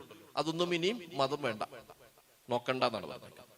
മുത്തവല്ലിമാരുടെ വരുന്നത് മാത്രം കാണും. ബാർ കൗൺസിലിൽ നിന്ന് ഇപ്പൊ ഞാൻ ബാർ കൗൺസിൽ മെമ്പറാണ്. ബാർ കൗൺസിൽ ഇപ്പൊ ഞങ്ങൾ 5 മെമ്പർമാർ മുസ്ലിങ്ങളുണ്ട്. ഞങ്ങൾ 5 പേരും കൂടെ വോട്ട് എടുത്തിട്ട് ഒരാളാണ് ഇപ്പോൾ ബാർ കൗൺസിൽ മെമ്പർ വരുന്നത്. ഭൂരിപക്ഷം മറുപക്ഷത്തിനായതുകൊണ്ട് അവിടുന്ന് ആ ഭൂരിപക്ഷത്തിലുള്ള ആള് 3 പേര് അപ്പുറത്താണ്, 2 പേര് ഇപ്പുറത്ത്, 3 പേരുള്ള ഒരാൾ വന്നു. മുസ്ലിങ്ങളിൽ നിന്ന് മാത്രം 25 ബാർ കൗൺസിൽ മെമ്പർമാരിൽ 5 മുസ്ലിങ്ങളേ ഉള്ളൂ. ഇനി അമെന്റ്മെന്റോടുകൂടി 25 പേരും കൂടെ വോട്ട് ചെയ്യാം. ആ 25 ആരെയും വെക്കാം. MLA-മാരുടെയാണ് 140 MLA-മാരിൽ നിന്ന് ആരെയും വെക്കാം. MP-മാരിൽ നിന്ന് 29 MP-മാരിൽ നിന്ന് ആരെയും വെക്കാം. അങ്ങനെ വന്നു വരുമ്പോൾ 7 എണ്ണം വരെ പോകും. അതായത് ഭൂരിപക്ഷവും മുസ്ലിങ്ങളല്ലാത്തൊരു വരുത്താം. അതുപോലെ തന്നെ വഖഫിന്റെ CEO മുമ്പ് ഒരു മുസ്ലിമായ ഓഫീസർ വേണമെന്നുണ്ടായിരുന്നു. അത് ഇപ്പൊ ആവശ്യമില്ല. നമ്മൾ കാണുന്ന വലിയ പ്രധാനപ്പെട്ട വിഷയങ്ങളാണ്. നിങ്ങൾക്കറിയാമോ, തിരുവനന്തപുരം ഡിസ്ട്രിക്ട് കളക്ടർ ഹിന്ദുവാകും എപ്പോഴും. തൃശ്ശൂർ ഡിസ്ട്രിക്ട് കളക്ടർ ഹിന്ദുവായിരിക്കും എപ്പോഴും. അതിന് ഒരു ഗവൺമെന്റ് ഓർഡർ ഉണ്ട്. അതിന്റെ കാരണം എന്താ? ശ്രീപത്മനാഭ സ്വാമി ക്ഷേത്രം ഇവിടെ ഉള്ളത് കൊണ്ടും ഗുരുവായൂർ ക്ഷേത്രം ഇവിടെ ഉള്ളത് കൊണ്ടും. അതാണ് അതിന്റെ ശരി. ശ്രീപത്മനാഭ സ്വാമി ക്ഷേത്രവും ഗുരുവായൂർ ക്ഷേത്രവും സംരക്ഷിക്കണം. അവിടെ മുസ്ലിമായ ആളുകൾ കയറേണ്ട തരത്തിലുള്ള നിയമങ്ങൾ ഉണ്ടായാൽ നമുക്ക് ബുദ്ധിമുട്ട്, അവർക്ക് ബുദ്ധിമുട്ട്. എന്തിനാ അത് ചെയ്യുന്നത്? അവരല്ലേ ചെയ്യേണ്ടത്. നമുക്കതിനകത്ത് തൃശ്ശൂർ എന്നാ വേറൊരു പള്ളി ഉണ്ടെന്നാ മുസ്ലിം വേണമെന്ന് ആവശ്യമില്ല. ഇത് ഇന്ത്യയല്ലേ, ഡൈവേഴ്സിഫൈഡ് സൊസൈറ്റി അല്ലേ. നമ്മൾ അവർക്ക് വേണ്ടി കൂടിയല്ലേ നമ്മൾ ജീവിക്കുന്നത്. അവരുടെ അവകാശങ്ങൾ സംരക്ഷിക്കപ്പെടണ്ടേ. നമ്മൾ അങ്ങനെയല്ലേ ചിന്തിക്കേണ്ടത്. ഇതിന്റെ പേരിലൊന്നും ഒരു പ്രശ്നമില്ല. അപ്പൊ എന്ന് പറയാം, ദേവസ്വം ബോർഡില് ദേവസ്വം ഭൂമിയാണ് ഏറ്റവും വലിയ അസറ്റ്. ദേവസ്വത്തിന് ബോർഡുണ്ട്. ആ ബോർഡില് ഒരു നോൺ മുസ്ലിമിനെ നോൺ ഹിന്ദുവിനെ വെക്കാൻ പാടില്ലല്ലോ. ഗുരുവായൂർ ക്ഷേത്രത്തിൽ നമുക്ക് കയറുമ്പോൾ ഞാൻ വക്കീലായി പ്രാക്ടീസ് ചെയ്യുമ്പോൾ എൻ്റെ സീനിയർ ഒരു ബ്രാഹ്മണനാണ്. അദ്ദേഹമായിട്ട് ഞാൻ ഗുരുവായൂർ ക്ഷേത്രം എപ്പോഴും പോകുമായിരുന്നു. അപ്പൊ ഞാൻ കാറെടുത്ത് ഇങ്ങനെ കറങ്ങും. അദ്ദേഹം വണ്ടി ഓടിക്കുന്നത് ഞാനാ. അദ്ദേഹത്ത് കയറിയിട്ട് വരും. അപ്പോൾ അത് എന്നോട് ഒരിക്കൽ പറഞ്ഞു, എനിക്ക് വളരെ ഓക്വേർഡായിട്ട് തോന്നിട്ടുണ്ടോ നീ ഇങ്ങനെ വണ്ടി ഓടിച്ചിട്ടുണ്ടൊക്കെ ഞാനകത്ത്. അത് സാരമില്ല സാർ, അതൊക്കെ വിശ്വാസമല്ലേ സാർ. അവിടെ കയറി സാറിന്റെ കാര്യം ചെയ്ത് കഴിയുമ്പോൾ എന്നെ വിളിച്ചാൽ മതി, അപ്പൊ ഞാൻ വന്നോളാം എന്ന് പറഞ്ഞു. ഇതൊക്കെ നമ്മൾ എൻജോയ് ചെയ്തിരുന്ന കാര്യം. ഇതൊക്കെ അവരുടെ അവകാശമല്ലേ. അതിനൊക്കെ നമ്മൾ ഇതിനെ കൈ കടത്താൻ പോകുന്നത്. ഇതെല്ലാം ഞങ്ങൾ കൈ കടത്തുമെന്ന് RSS പറയുവാണ്, BJP പറയുകയാണ്. അതൊക്കെ അവിടെ നിൽക്കട്ടെ. അതിനെക്കാണ്ടൊക്കെ വലിയ അപകടം പിടിച്ചൊരു പണി അവർ ചെയ്തു വെച്ചിട്ടുണ്ട്. സെക്ഷൻ 3 സെക്ഷനുകൾ ഇങ്ങനെ ആഡ് ചെയ്യുമ്പോൾ സെക്ഷൻ 3 എന്ന് 2 അല്ലെങ്കിൽ 3 എല്ലാ നിയമത്തിലും 2 അല്ലെങ്കിൽ 3 എന്ന് പറയുന്നത് എപ്പോഴും ഡെഫിനിഷനുകളായി, നിർവചനങ്ങളായി. നിർവചനങ്ങൾ കഴിഞ്ഞാൽ ഉടനെ ഇവർ ഒരു കാര്യം ആഡ് ചെയ്ത് ചേർത്തു. എന്നിട്ട് പറഞ്ഞു, ഏതെങ്കിലും ഒരു ഭൂമി, വഖഫ് ഭൂമി സർക്കാരിൻ്റെതാണെന്ന് സർക്കാരിന് തോന്നിയാൽ അപ്പോൾ തന്നെ സർക്കാർ അതിന് നോട്ടീസ് കൊടുക്കും. കളക്ടറെ എൻക്വയറിക്ക് തീരുമാനിക്കും. കളക്ടറെ എൻക്വയറി തുടങ്ങിക്കഴിഞ്ഞാൽ പിന്നെ ആ ഭൂമി വഖഫ് അല്ല, സർക്കാർ ഭൂമിയായിട്ട് കണക്കാക്കും. Deem to be government land എന്നാണ്. ഡീം ടു ബി എന്ന് പറഞ്ഞാൽ ആണെന്ന് കണക്കാക്കുന്നത്, ആയിട്ടില്ല ആണെന്ന് കണക്കാക്കും. പക്ഷെ വഖഫ് ഭൂമി അല്ല എന്ന് കണക്കാക്കും. പള്ളിയല്ല, ഗവൺമെന്റ് ഓഫീസാന്ന് കണക്കാക്കും. നോട്ടീസ് കൊടുത്താലുണ്ട്. അതിനുശേഷം ഇവർ എൻക്വയറി എല്ലാം നടത്തി കഴിഞ്ഞിട്ട് ടൈറ്റിലൊന്നും ഇല്ലാന്ന് തോന്നിയാൽ, പറ്റത് പോയല്ലോ, വഖഫ് ബൈ യൂസർ എടുത്ത് കളഞ്ഞല്ലോ, ടൈറ്റിലൊന്നും ഇല്ലാന്ന് തോന്നിക്കഴിഞ്ഞാൽ അവർ പറയും, തഹസിൽദാർക്ക് ഡയറക്ഷൻ കൊടുക്കും, റവന്യൂ റെക്കോർഡ്സ് കറക്റ്റ് ചെയ്തോളൂ, ഇത് ഗവൺമെന്റ് ലാൻഡ് ആക്കിക്കോളാൻ പറയും. ഈ നിയമം നമുക്ക് വേണ്ടി മാത്രമുള്ളതല്ല. 1927 ചർച്ച് ആക്ട് മുന്നിൽ കണ്ടുകൊണ്ടുള്ള സാധനമാണ്. ഈ നിയമം അൺകോൺസ്റ്റിറ്റ്യൂഷണൽ ആണെന്ന് ഞാൻ പറയും. എനിക്ക് എത്ര നേരം സംസാരിക്കാം? 15 മിനിറ്റ്. അപ്പൊ ഈ നിയമം അൺകോൺസ്റ്റിറ്റ്യൂഷണൽ ആണെന്ന് ഞാൻ പറയും. എന്റെ കാരണം എന്താന്ന് ചോദിച്ചാല്, ഒരു നിയമത്തെ നമ്മൾ ചർച്ച ചെയ്യുന്നത് പാർലമെന്റിൽ ചർച്ച ചെയ്യുകയാണെങ്കിൽ, ഇപ്പൊ പാർലമെന്റിൽ ചർച്ച ചെയ്യാനുള്ള ഒരു പ്രൊവിഷനുണ്ട്, നിയമസഭയിൽ ചർച്ച ചെയ്യാനുള്ള പ്രൊവിഷനുണ്ട്. ചർച്ച ചെയ്തതിനു ശേഷം ഭൂരിപക്ഷത്തിന് തീരുമാനിക്കാം. ഇപ്പൊ BJPക്ക് ഭൂരിപക്ഷമുണ്ട്, അവർക്ക് ഭൂരിപക്ഷത്തോടെ ഇത് പാസ്സാക്കാം. ചർച്ച ചെയ്യപ്പെടേണ്ട ഒരു ക്വസ്റ്റ്യൻ ഇതാണ്. ഭരണഘടനയുടെ 13-ാം അനുച്ഛേദ പ്രകാരം ഭരണഘടനയുടെ 3-ാം അധ്യായത്തിലുള്ള ഏതെങ്കിലും മൗലിക അവകാശങ്ങൾക്ക് വിരുദ്ധമായി ഏതെങ്കിലും ഒരു പ്രൊവിഷൻ ഈ നിയമത്തിൽ ഏതെങ്കിലുമായി ഉണ്ടെങ്കിൽ അപ്പോൾ തന്നെ അത് ഭരണഘടനാ വിരുദ്ധമാകും. അപ്പൊ എം പിമാർ ചൂണ്ടിക്കാണിക്കേണ്ടത് ഇതാ ഈ പ്രൊവിഷൻ ഭരണഘടനയുടെ ഇന്ദ്ര അനുച്ഛേദം മൗലിക അവകാശത്തിന് വിരുദ്ധമാണ് എന്ന് കാണിക്കണം. അത് കാണിച്ചു കൊടുത്താൽ അപ്പൊ തന്നെ സ്പീക്കർ പറയണം ഈ മൗലിക അവകാശത്തിന് വിരുദ്ധമായ കാര്യം എന്താ നിങ്ങൾ പരിശോധിക്കുക. അതിനാണ് നിയമനിർമ്മാണം എന്ന് പറയുന്നത്. അല്ലാതെ ഒരാൾ പ്രസംഗിക്കുന്നു, എല്ലാവരും കൂടെ ഒച്ച വെക്കുന്നു, കൈ കൊട്ടുന്നു, പാസ്സാക്കുന്നു, ബാക്കിയുള്ളവർ വോക്കൗട്ട് ചെയ്യുന്നു, അതൊന്നും അല്ല നിയമനിർമ്മാണം. നിയമനിർമ്മാണം മൗലികാവകാശ ധ്വംസനമുണ്ടോ എന്ന് പരിശോധനയാണ്. അത് പാർലമെന്റ് ആദ്യം നടത്തണം. അത് പരിശോധന ഉണ്ടോ ഇല്ലെന്നുള്ള വേറൊരു വിഷയമാണ്. ഇതാണ് അതിന്റെ പർപ്പസ്. അങ്ങനെയെങ്കിൽ 3C എന്ന് പറയുന്നത് മൗലികാവകാശത്തിന്റെ ലംഘനമാണ്. ഭരണഘടനയുടെ 25, 26, 29 എന്നീ മൗലികാവകാശങ്ങളുടെ ലംഘനമാണ്. 26 പറയുന്നത് മതവിശ്വാസത്തിനായിട്ടുള്ള സ്ഥാപനങ്ങൾ നടത്തുന്നതിന് വേണ്ടിയിട്ടുള്ള അവകാശം നമുക്കുണ്ട്. 29 പറയുന്നത് നമ്മുടെ സംസ്കാരത്തിനനുസരിച്ച് ജീവിക്കാനുള്ള അവകാശം നമുക്കുണ്ട്. 25 മതവിശ്വാസം നടത്താനുള്ള അവകാശം നമുക്കുണ്ട്. അപ്പൊ ആ അവകാശത്തിന്റെ ഭാഗമായി നമ്മൾ പണിത പള്ളി, നമ്മൾ പണിത മദ്രസ, നമ്മൾ എന്തെങ്കിലും ഒരു സ്ഥാപനം നടത്തുന്നു, ഈ മതവിശ്വാസം, അപ്പൊ ആ സ്ഥാപനത്തിന്റെ വരുമാനം കിട്ടുന്നത് പള്ളിക്കാണ് നിൽക്കുന്നത്. അപ്പൊ അത് വഖഫിന്റേതായി മാറും. ആ സാധനം സർക്കാരിൻ്റെതാണെന്ന് തോന്നിയാൽ സർക്കാരിന് ഏറ്റെടുക്കാം. ഈ നിയമം പാസ്സായി എന്ന് വെക്കുക. പാസ്സായതിനു ശേഷം നമ്മൾ സുപ്രീം കോടതിയിൽ ഇത് ചലഞ്ച് ചെയ്യും. അപ്പോൾ നമ്മൾ റെഡിയാക്കിക്കൊണ്ടിരിക്കുകയാണ്. ഏതായാലും പാസ് 23-ാം തീയതി വെച്ച് കഴിഞ്ഞാൽ അടുത്ത മാസത്തേക്കും ചലഞ്ചുമായിട്ട് നമ്മൾ പോകേണ്ടി വരുമെന്ന് നമ്മൾ കരുതുകയാണ്. അതിനായിട്ടുള്ള പഠനവും റിസർച്ചും ഒക്കെ നടന്നുകൊണ്ടിരിക്കുന്നുണ്ട്. ഡൽഹിയിലും കൊച്ചിയിലും ഒക്കെ നടക്കുന്നു. അങ്ങനെ പാസ്സായി കഴിഞ്ഞാൽ ഇത് കോടതിയിൽ നമ്മൾ പോകും. കോടതി ചെല്ലുമ്പോൾ നമ്മൾ വാദിക്കാൻ പോകുന്നത് ഇങ്ങനെയാണ്: ഈ നിയമം ഗവൺമെന്റിന് മതസ്ഥാപനങ്ങൾ ഏറ്റെടുക്കാനുള്ള നിയമം ഭരണഘടനയുടെ 3-ാം അധ്യായത്തിലുള്ള 26-ാം അനുച്ഛേദത്തിലെ മതത്തിന്റെ അവകാശത്തിന് വിരുദ്ധമാണ് എന്നതുകൊണ്ട് ഈ പ്രൊവിഷൻ ഇല്ലാതാക്കണം, ഇത് മാറ്റണം. അപ്പൊ അവർ വാദിക്കാൻ പോകുന്നത് എന്താണെന്നറിയോ? അവർ വാദിക്കാൻ പോകുന്നത് ലാർജർ പബ്ലിക് ഇൻട്രസ്റ്റ് കോൺസെപ്റ്റ് ഉണ്ട്. ലാർജർ പബ്ലിക് ഇൻട്രസ്റ്റ് എന്ന് പറഞ്ഞാൽ പൊതു താല്പര്യം, കൂടുതൽ ആളുകളെ അഫക്ട് ചെയ്യുന്ന പൊതു താല്പര്യം. അതിന് ഈ പറഞ്ഞ സർക്കാരിന്റെ ഭൂമിയുമായി ബന്ധപ്പെട്ട വേറൊരു പ്രിൻസിപ്പിൾ ഉണ്ട്. അതിനത് ഡോക്ട്രിൻ ഓഫ് എമിനന്റ് ഡൊമൈൻ എന്ന് പറയും. ലാർജർ ഇൻട്രസ്റ്റിന് വേണ്ടി ഒരു കാര്യം ഉണ്ടെങ്കിൽ ലെസർ ഇൻട്രസ്റ്റ് മാറി നിൽക്കണം. അവർ വാദിക്കുന്നത് ഇങ്ങനെയാണ്: ഗവൺമെന്റ് ഭൂമിയാക്കാൻ ഞങ്ങൾ ആഗ്രഹിക്കുമ്പോൾ ഈ രാജ്യത്തെ എല്ലാവരുടെയും ഭൂമിയായി അത് മാറുകയാണ്. ഒരു മതസ്ഥാപനത്തിന്റെ പൂർണ്ണ ഭൂമിയാവുമ്പോൾ ആ മതത്തിലെ ആ പർട്ടിക്കുലർ ഡിനോമിനേഷന് മാത്രം ഭൂമിയാകുകയാണ്. പബ്ലിക് ഇൻട്രസ്റ്റ് ആണ്, ജനങ്ങൾക്ക് കുറെ പേർക്ക് ഉപകാരമുള്ള കാര്യമാണ്. ലാർജർ പബ്ലിക് ഇൻട്രസ്റ്റ് ഇവിടെയാണ്. ഈ വാദം ഉന്നയിച്ച് കോടതി 3C അപ്ഹോൾഡ് ചെയ്താൽ, നിലനിർത്തി കൊടുത്താൽ, ഇത് നമ്മളെ മാത്രം ബാധിക്കുന്ന വിഷയമാണോ? ആ ഒരൊറ്റ ജഡ്ജ്മെന്റ് വെച്ച് ചർച്ചാക്ട് ദൂരപ്പെടും. ഒരൊറ്റ ജഡ്ജ്മെന്റ് മതി.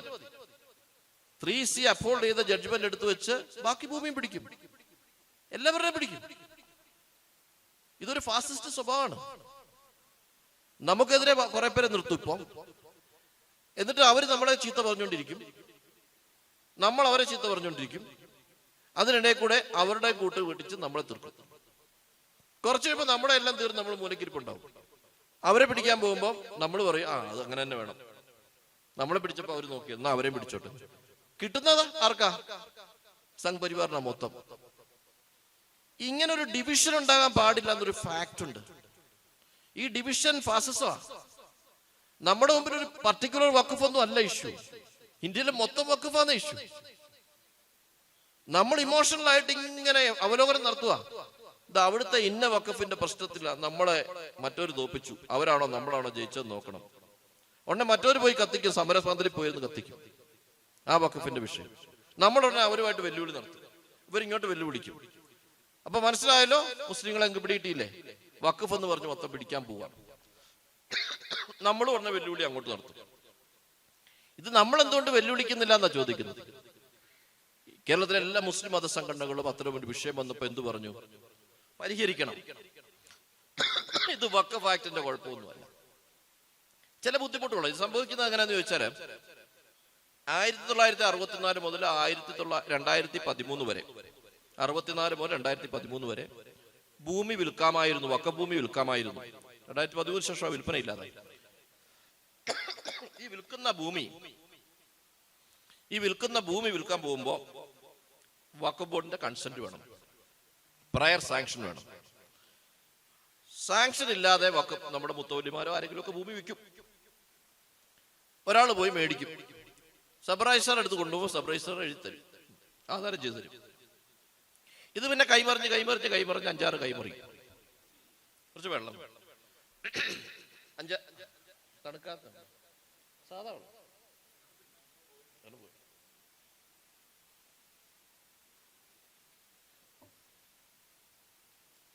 സാധാരണ അങ്ങനെ വരുമ്പോ എന്താ സംഭവിക്കുന്നത് വെച്ചാൽ, ആധാരം ചെയ്ത് കിട്ടി.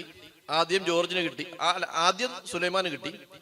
സുലൈമാൻ അത് ജോർജിന് കൊടുത്തു, നാരായണൻകുട്ടിക്ക് കൊടുത്തു, പിന്നെ മാത്യുവിന് കിട്ടി. മാത്യുവിന്റെ മുന്നാധാരം നാരായണൻകുട്ടിയുടെയാണ്, അതിനകത്ത് വഖഫൊന്നുമില്ല. അതിന് മുമ്പിലെ ആധാരം ജോർജിന്റെയാ, അതിനകത്ത് വഖഫൊന്നുമില്ല. പിന്നെ ഇതിങ്ങനെ എഴുതിക്കൊണ്ടേയിരിക്കും. സബ്രൈസർക്കാണ് ഇതൊന്നും അറിയാൻ പറ്റത്തില്ല, ഒരു വക്കാൻസും ഇല്ല. ഞാൻ പറയുന്ന 1964 സാങ്ഷൻ വേണമെന്ന് തീരുമാനിച്ച അന്ന് തന്നെ വഖഫിന്റെ അസറ്റ് രജിസ്റ്ററിൽ ഉണ്ടായിരുന്ന ഭൂമികൾ ഏതാണെന്ന് നോക്കിയിട്ട് അപ്പോൾ തന്നെ അതേത് ഡേറ്റിൽ തന്നെ രജിസ്റ്റർ ചെയ്യുന്ന ദിവസം തന്നെ സബ് രജിസ്റ്റർ കൊടുക്കുക. സബ് രജിസ്റ്ററിന് പറയാ, നിങ്ങളുടെ എൻകംബറൻസിൽ ഈ ഭൂമിയുടെ സർവേ നമ്പർ ചേർത്തോണം, ഇത് വഖഫ് ഭൂമിയാണ്. സാങ്ഷൻ ഉണ്ടെങ്കിൽ ചെയ്യാം, ഇല്ലെങ്കിൽ ചെയ്യേണ്ട. 64 മുതൽ 2013 വരെ എക്സാക്ട് കറക്റ്റായിട്ട് ഇത് ചെയ്തുകൊണ്ടിരുന്നുവെങ്കിൽ ഒരൊറ്റ രജിസ്ട്രേഷൻ നടക്കില്ല. നടക്കുമായിരുന്നു, സാങ്ഷനോടെ നടക്കുള്ളായിരുന്നു. ഇപ്പൊ ഇവിടുത്തെ പ്രശ്നവും സാങ്ഷൻ ഇല്ല എന്നുള്ള പ്രശ്നമാണ്, വിറ്റതല്ല പ്രശ്നം, വിറ്റതിന് സാങ്ഷൻ ഇല്ല എന്നുള്ള പ്രശ്നമാണ്. അപ്പൊ ഈ ഒരു എറർ നമുക്ക് സംഭവിച്ചു. അത് എക്സിക്യൂഷൻ ഉണ്ടായ എറർ, അത് ആക്ടിന്റെ കുഴപ്പമൊന്നുമല്ല, നിയമത്തിന്റെ കുഴപ്പമല്ല. ഇപ്പൊ ഉണ്ടാക്കുന്ന നിയമത്തില് ഈ വിഷയം പരിഹരിക്കാൻ വല്ലതും ഉണ്ടോ? അതിനകത്ത് ഇപ്പൊ പറയണ്ടേ, സബ് രജിസ്ട്രാറിന്റെ എൻകംബറൻസിന്റെ ലിസ്റ്റിൽ വഖഫിന്റെ ഇവിടെ ചേർക്കണം, സബ് രജിസ്ട്രാറിന്റെ എൻകംബറൻസിന്റെ ലിസ്റ്റില് ഷെഡ്യൂൾ കാസ്റ്റിന്റെ പ്രോപ്പർട്ടി ചേർക്കണം, രജിസ്ട്രാറിന്റെ എൻകംബറൻസിന്റെ ലിസ്റ്റില് സീലിംഗ് ലിമിറ്റ് കൂടിയ ഭൂമിയും ചേർക്കണം. അതിനകത്ത് എഴുതി ചേർത്താൽ മതിയോ, സീലിംഗ് ലിമിറ്റ് കൂടിയതാണ് എന്ന് എഴുതി ചേർത്താൽ മതിയോ. ഇല്ലാതെ വരുമ്പോൾ പർച്ചേസ് ചെയ്ത് കഴിഞ്ഞിട്ട് അവൻ പണം മുടക്കി വീട് പണിയും. ഇതൊരു വലിയ ബുദ്ധിമുട്ടാണ്, ഒരു ഹാർട്ട് ബേൺ ഉണ്ടാവും. വർഷങ്ങൾക്ക് ശേഷം അയാൾ അവിടുന്ന് പുറത്തു പോകുന്ന പറയുമ്പോൾ വലിയ വേദന ഉണ്ടാവും. പരിഹരിക്കപ്പെടേണ്ട വിഷയമാണ്. കാരണം എപ്പോഴും നിയമങ്ങൾ വന്നാൽ നിയമങ്ങൾ ഇംപ്ലിമെന്റ് ചെയ്യുമ്പോൾ ഒരുപാട് ഷോർട്ട് ഫോൾസ് ഉണ്ടാവും, ചെറിയ ചെറിയ കുറവുകളുണ്ടാവും. ആ കുറവുകൾ പരിഹരിക്കുന്നത് നിയമങ്ങളുടെ അമെന്റ്മെന്റിൽ കൂടെ തന്നെയാണ്, നിയമ ഭേദഗതികൾ കൂടെയാണ് അമെന്റ്മെന്റ്. കാരണം നമ്മൾ നടത്തിക്കൊണ്ട് പോകുമ്പോൾ ഉണ്ടാകുന്ന ബുദ്ധിമുട്ട് മനസ്സിലാകുമ്പോഴാണ് അത് മാറ്റം വരുത്തുന്നത്. അത് മാറ്റാനുള്ള ഒരു പ്രൊവിഷനും ഈ ഭേദഗതിയിലില്ല. അത് മാറ്റാനുള്ള ഒരു പ്രൊവിഷൻ നമ്മുടെ മുസ്ലിങ്ങളുടെ ഇപ്പൊ ഇന്നലെ 5 പേർക്ക് നോട്ടീസ് വയനാട്ടിൽ കിട്ടിയതിൽ 3 പേര് വിളിച്ചു. ഒരാൾ മുസ്ലിം ലീഗാരനാണ്, അവരെ വിളിച്ചു, ഞാൻ കണ്ടു. അവർ വിളിച്ചപ്പോൾ അവർ പറയുന്നത് അവർക്കൊരു നോളജും ഇല്ല ഇത് വഖഫ് പ്രോപ്പർട്ടി ആണെന്ന്. 40 വർഷം മുമ്പുള്ള വഖഫാണ്. അപ്പൊ ഈ ഒരു കൺഫ്യൂഷൻ ഉണ്ട്. അപ്പൊ ആ കൺഫ്യൂഷൻ റെക്ടിഫൈ ചെയ്യേണ്ടതാണെന്നാണ് ഒരു വക്കീൽ എന്നുള്ള നിലയ്ക്ക് എന്റെ അഭിപ്രായം കേട്ടോ. എൻ്റെ അഭിപ്രായം ഞാൻ പറയുന്നത്, അത്തരം കൺഫ്യൂഷൻ ഭാവിയിൽ വരാത്ത തരത്തിലുള്ള മാറ്റങ്ങൾ നിയമത്തിൽ ഉണ്ടായിക്കോട്ടെ. അതവരുണ്ടാക്കുകയില്ല. ഈ കൺഫ്യൂഷൻ കൊണ്ട് മാത്രം ഉണ്ടായ പ്രശ്നം വഖഫ് ചെയ്തവരുടെ കുഴപ്പമാണോ, അത് വഖഫ് ആക്ടിന്റെ കുഴപ്പമാണോ, അത് എക്സിക്യൂട്ടീവിന് സമയബന്ധിതമായി എൻകംബറൻസിൽ അത് ചേർക്കാത്തതിന്റെ മാത്രം ഒരു പ്രശ്നത്തെ എടുത്തു വെച്ചിട്ട് വഖഫ് ഒരു ഭീകരമാണ്, കിരാതമാണെന്ന് പറഞ്ഞിട്ട് കാര്യമുണ്ടോ? ഈ ഒരു അപാകതയെ ഹൈലൈറ്റ് ചെയ്തിട്ട് ഒരു സമുദായത്തെ അറ്റാക്ക് ചെയ്യാണ്. നമ്മൾ വഖഫിന് വേണ്ടി വാദിക്കുമ്പോൾ ഇവർ പറയുന്നത് ഭൂമി പിടിച്ചെടുക്കാൻ വേണ്ടി വാദിക്കാന്ന്. അവരുടെ വാദത്തിന്റെ അവരുടെ സ്വഭാവം അതാണ്. അതേസമയം മറ്റിതര സമുദായം, ഇപ്പൊ കഴിഞ്ഞ ദിവസം മദ്രാസ് ഹൈക്കോടതിയുടെ മധുര ബെഞ്ചിന്റെ ഒരു വിധി വന്നു. ഞാൻ വന്നപ്പോൾ ആ വിധി എടുത്ത് നോക്കി. അതിനകത്ത് പറഞ്ഞു, എൻഡോമെന്റിന് വേണ്ടിയിട്ടുള്ള ബോർഡുകൾ, എൻഡോമെന്റ് ബോർഡ്സ് എന്ന് പറയും, നമ്മുടെ ദേവസ്വം ബോർഡ് പോലെ എൻഡോമെന്റ് ബോർഡ്സ് ഉണ്ട് തമിഴ്നാട്ടിൽ. ഹിന്ദു ക്ഷേത്രങ്ങൾക്ക് എൻഡോമെന്റ് ബോർഡ്സ് ഉണ്ട്, മുസ്ലിം പള്ളികൾക്ക് വഖഫ് ബോർഡ്സ് ഉണ്ട്, അതുപോലെ ക്രിസ്ത്യൻ പള്ളികൾക്ക് ചർച്ച് ബോർഡ് വേണം എന്നാവശ്യപ്പെട്ടു. ആ ചർച്ച് ബോർഡിനെ ക്രിസ്ത്യൻ സമുദായം എതിർക്കുന്നതിന്റെ കാരണം അവരുപയോഗിച്ചിരിക്കുന്ന ഭൂമിയുടെ പേരിൽ കൺട്രോൾ വരികയാണ്. അതൊരു കേസുമായി ബന്ധപ്പെട്ടാ പറഞ്ഞു, കൺട്രോൾ വരികയാണ്. നമുക്ക് ബുദ്ധിമുട്ടുണ്ട്. ഇപ്പൊ മുത്തവരിമാരോട് ചോദിച്ചാൽ വഖഫ് ബോർഡിൽ രജിസ്റ്റർ ചെയ്താൽ ഉണ്ടാകുന്ന ബുദ്ധിമുട്ടുകൾ അവർ തന്നെ പറയും. അവർ ഇഷ്ടം കണക്ക് കൊടുക്കണം, സമയത്ത് കൊടുക്കണം, നോട്ടീസ് വരും, നമ്മൾ അവിടെ പോകണം, ഇവിടെ പോകണം, പ്രശ്നങ്ങളുണ്ട്, ഒരുപാട് പ്രശ്നമുണ്ട്, കൺട്രോൾ വരും. അപ്പൊ കൺട്രോൾ, നമ്മുടെ മേൽ കൺട്രോൾ ഇമ്പോസ് ചെയ്യുന്ന ഒരു പ്രൊവിഷനാണ് വഖഫ് ആക്ട്. നമ്മുടെ മേൽ റെസ്ട്രിക്ഷൻ ഇമ്പോസ് ചെയ്യുന്ന ഒരു പ്രൊവിഷനാണ് വഖഫ് ആക്ട്. പക്ഷെ നമ്മൾ ഒരേ ഒരു ഇൻട്രസ്റ്റിലാണ് അത് നിലനിൽക്കട്ടെ എന്ന് പറയുന്നത്. നമ്മുടെ പൂർവികന്മാർ അള്ളാഹുവിന്റെ തൃപ്തിക്ക് വേണ്ടി കൊടുത്ത കാര്യങ്ങള് നമ്മളോ നമ്മൾക്ക് ശേഷമുള്ള ആളുകളോ ദുരുപയോഗം ചെയ്യാതിരിക്കട്ടെ, അതിനൊരു കൺട്രോൾ വേണ്ടേ എന്ന് വിചാരിച്ച് മാത്രമാണ്. അതും ഒരു തഖ്വയുടെ പ്രശ്നമാണ്. അതല്ലാതെ ഒരാൾക്കും അവകാശം, നമ്മളിപ്പോ ഒരാൾക്ക് ഭൂമി നഷ്ടപ്പെട്ടാൽ ആ ഭൂമി ഉണ്ടാക്കി കൊടുക്കാൻ നമ്മളുള്ള സ്ഥലത്താണെങ്കിൽ നമ്മൾ പിരിച്ചപ്പത്തന്നെ ഭൂമി വീടുണ്ടാക്കി കൊടുക്കും. അത് നമ്മുടെ ഉത്തരവാദിത്തമാണ്. ഇപ്പൊ വയനാട്ടിലെ വീട് പ്രശ്നം വന്നപ്പോ ഞങ്ങളൊരു കളക്ഷൻ നടത്തി, പാർട്ടി കളക്ഷൻ നടത്തിയപ്പോ 691 പേരുണ്ട്, 690 മുസ്ലിം എല്ലാവരും ഉണ്ട്. എങ്ങനെയാണ് ഈ പണം ഡിസ്ട്രിബ്യൂട്ട് ചെയ്യുന്നത് നോക്കിയപ്പോൾ ഗവൺമെന്റ് ലിസ്റ്റ് എടുത്തു, ഡിസ്ട്രിബ്യൂട്ട് ചെയ്തു 15,000 രൂപ വെച്ചപ്പോൾ തന്നെ. ഗവൺമെന്റ് ലിസ്റ്റ് എടുത്ത് നമ്മൾ കൊടുക്കൂല്ലേ? ഇത് നമ്മുടെ ഉത്തരവാദിത്വമല്ലേ? പണം തന്നിരിക്കുന്നത് മതവും ജാതിയും നോക്കിയല്ലോ നമ്മൾ കൊടുക്കുന്നത്. അപ്പൊ നമ്മൾ അങ്ങനെ ചിന്തിക്കുന്നവരാണ്. പക്ഷെ നമ്മളിപ്പോ ചാപ്പ കുത്തിരിക്കുന്ന രീതി ഇതാണ്. ഇത് നശിപ്പിക്കാനുള്ള നിയമവും വരികയാണ്. പക്ഷെ ഒരു കാര്യം നിങ്ങൾ ഉറപ്പിച്ചു വെച്ചു, ഇന്ത്യ ഇങ്ങനെയൊന്നും കളയാൻ നമ്മളാരും അനുവദിക്കില്ല. ഇവർക്കൊരു ചുരുക്കം ചെയ്യാൻ പറ്റില്ല. ഇവര് 400 എന്നിങ്ങനെ കൈ പൊക്കി കാണിച്ചില്ലേ, അതിപ്പോ 240 ഉള്ളൂ. ഒരു ചെറുപ്പക്കാരൻ കന്യാകുമാരി മുതല് കാശ്മീർ വരെ നടന്നു. നെഹ്റുവിന്റെ കൊച്ചുമകൻ പൗത്രൻ. ഇന്നലെ നെഹ്റുവിന്റെ ജന്മദിനമായിരുന്നു. അപ്പൊ ഞാനും കുട്ടികളുടെ ഒരു സ്കൂളിലൊക്കെ പോയി സംസാരിക്കാനൊക്കെ പോയി, കുട്ടികളുമായിട്ട് ഇടപെടുന്നു, എല്ലാവരും പോകുന്നു. പക്ഷെ ഇന്നലെ വാട്സാപ്പിലും ഫേസ്ബുക്കിലും നോക്കുമ്പോ, സംഘ് ഫേസ്ബുക്കിൽ നമ്മൾ നോക്കുമ്പോ നെഹ്റു സിഗരറ്റ് വലിച്ചുകൊണ്ടിരിക്കുന്ന ഫോട്ടോ അവരുടെ പ്രൊഫൈലാണ്. നെഹ്റു മൗണ്ട് ബാറ്റൻ ഷേവ് ചെയ്തുകൊണ്ടിരിക്കുന്ന ഫോട്ടോ പ്രൊഫൈലാണ്. അങ്ങനെ എങ്ങനെയൊക്കെ നെഹ്റുവിനെ തേജോധം ചെയ്യാം അതെല്ലാം ചെയ്തുകൊണ്ടിരിക്കുകയാണ്. ഭരണഘടനാ നിർമ്മാണ സഭയില് അവകാശങ്ങൾ എഴുതി ചേർത്തപ്പോ, റിലീജിയസ് റൈറ്റ് എഴുതി ചേർത്തപ്പോ, മതപരമായ അവകാശം എഴുതി ചേർത്തപ്പോ ഇവര് വന്ന് എഴുന്നേറ്റ് പറഞ്ഞതാ എന്താണെന്നറിയാമോ? സാംസ്കാരിക ദേശീയത വേണം. ഇന്ത്യയിൽ ജനിച്ച, ഇന്ത്യയിൽ പൂർവികന്മാരുള്ള, ഇന്ത്യയിൽ മാത്രം പുണ്യഭൂമിയുള്ളവർക്ക് ഇന്ത്യയിൽ മതത്തിന്റെ അവകാശം ഉണ്ടാകാൻ പാടുള്ളൂ എന്ന് വാദിച്ചു. എഴുന്നേറ്റ് നിന്ന് പറയുന്നതിന് മുമ്പ് നെഹ്റു ചാടി എഴുതിട്ട് ഇരിക്കണമെന്ന് പറഞ്ഞു. ഇരിക്കണമെന്ന് പറഞ്ഞൂടെ? ഇത് ഇന്ത്യയാണ്, ഇവിടെ സിവിക് നാഷണലിസം വരും. 1948 ഏപ്രിൽ മാസം 19-ാം തീയതി ആരൊക്കെ ഇന്ത്യയിലുണ്ടോ, അതിലാർക്കൊക്കെ ഇന്ത്യൻ പൗരനാണോ അവരൊക്കെ ഇന്ത്യൻ പൗരനാണ്. അവർക്ക് എല്ലാവർക്കും ഇന്ത്യയിൽ റിലീജിയസ് റൈറ്റ്സ് ഉണ്ടാവും. അവന്റെ പൂർവികത്വവും വേണ്ട, അവന്റെ പുണ്യഭൂമിയും വേണ്ട. നെഹ്റു അത്ര ശക്തമായിരുന്നു. ആ ശക്തനായ നെഹ്റു വീണ്ടും പറഞ്ഞു, ഗാന്ധിയുടെ സ്വപ്നം ഈ ഡൈവേഴ്സിറ്റി ഒന്നിച്ചു നിൽക്കണമെന്നായിരുന്നു. എല്ലാവരും എല്ലാ വിധ, ഗാന്ധി ഒരു ബ്രാഹ്മണനായിരുന്നു. ഗാന്ധി ഇന്ത്യ സ്വാതന്ത്ര്യം കിട്ടിയതിനു ശേഷമുള്ള 5 മാസം ഗാന്ധി പൂർണ്ണമായ നിരാഹാരത്തിലായിരുന്നു.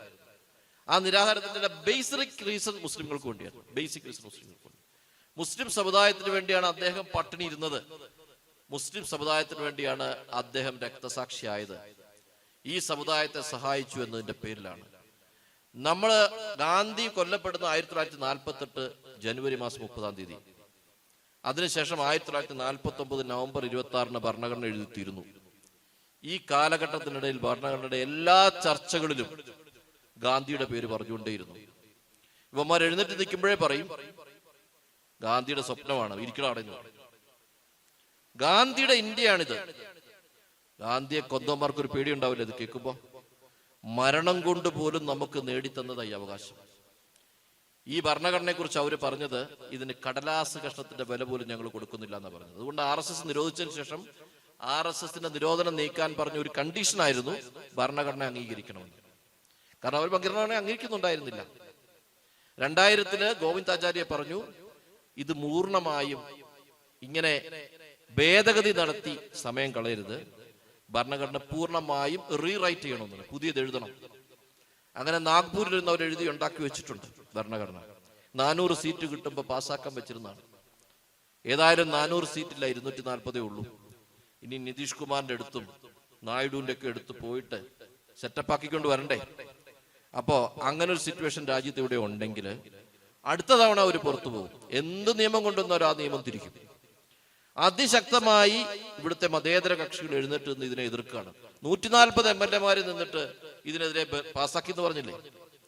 അതാണ് കേരളം.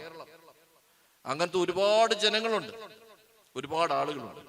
അങ്ങനെ പൊളിറ്റിക്കൽ ഫൈറ്റ് നമ്മുടെ മറുപക്ഷത്തെ സംഘപരിവാറിനെതിരെ അന്ന് നെഹ്റു നടത്തിയ ഫൈറ്റ് ഇന്ന് നമ്മൾ തുടരുകയാണ്.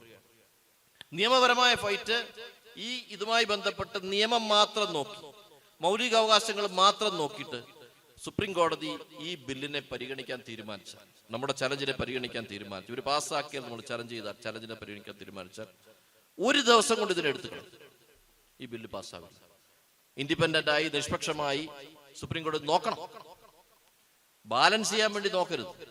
ബാലൻസ് ചെയ്യാൻ വേണ്ടി നോക്കിയതൊന്നും നടക്കില്ല. ഇൻഡിപെൻഡന്റ് ആയി അത് നോക്കാതിരിക്കാൻ പറ്റാത്ത തരത്തിലുള്ള ഫൈറ്റ് നമ്മൾ കൊടുക്കും. അതിന് തർക്കമൊന്നുമില്ല.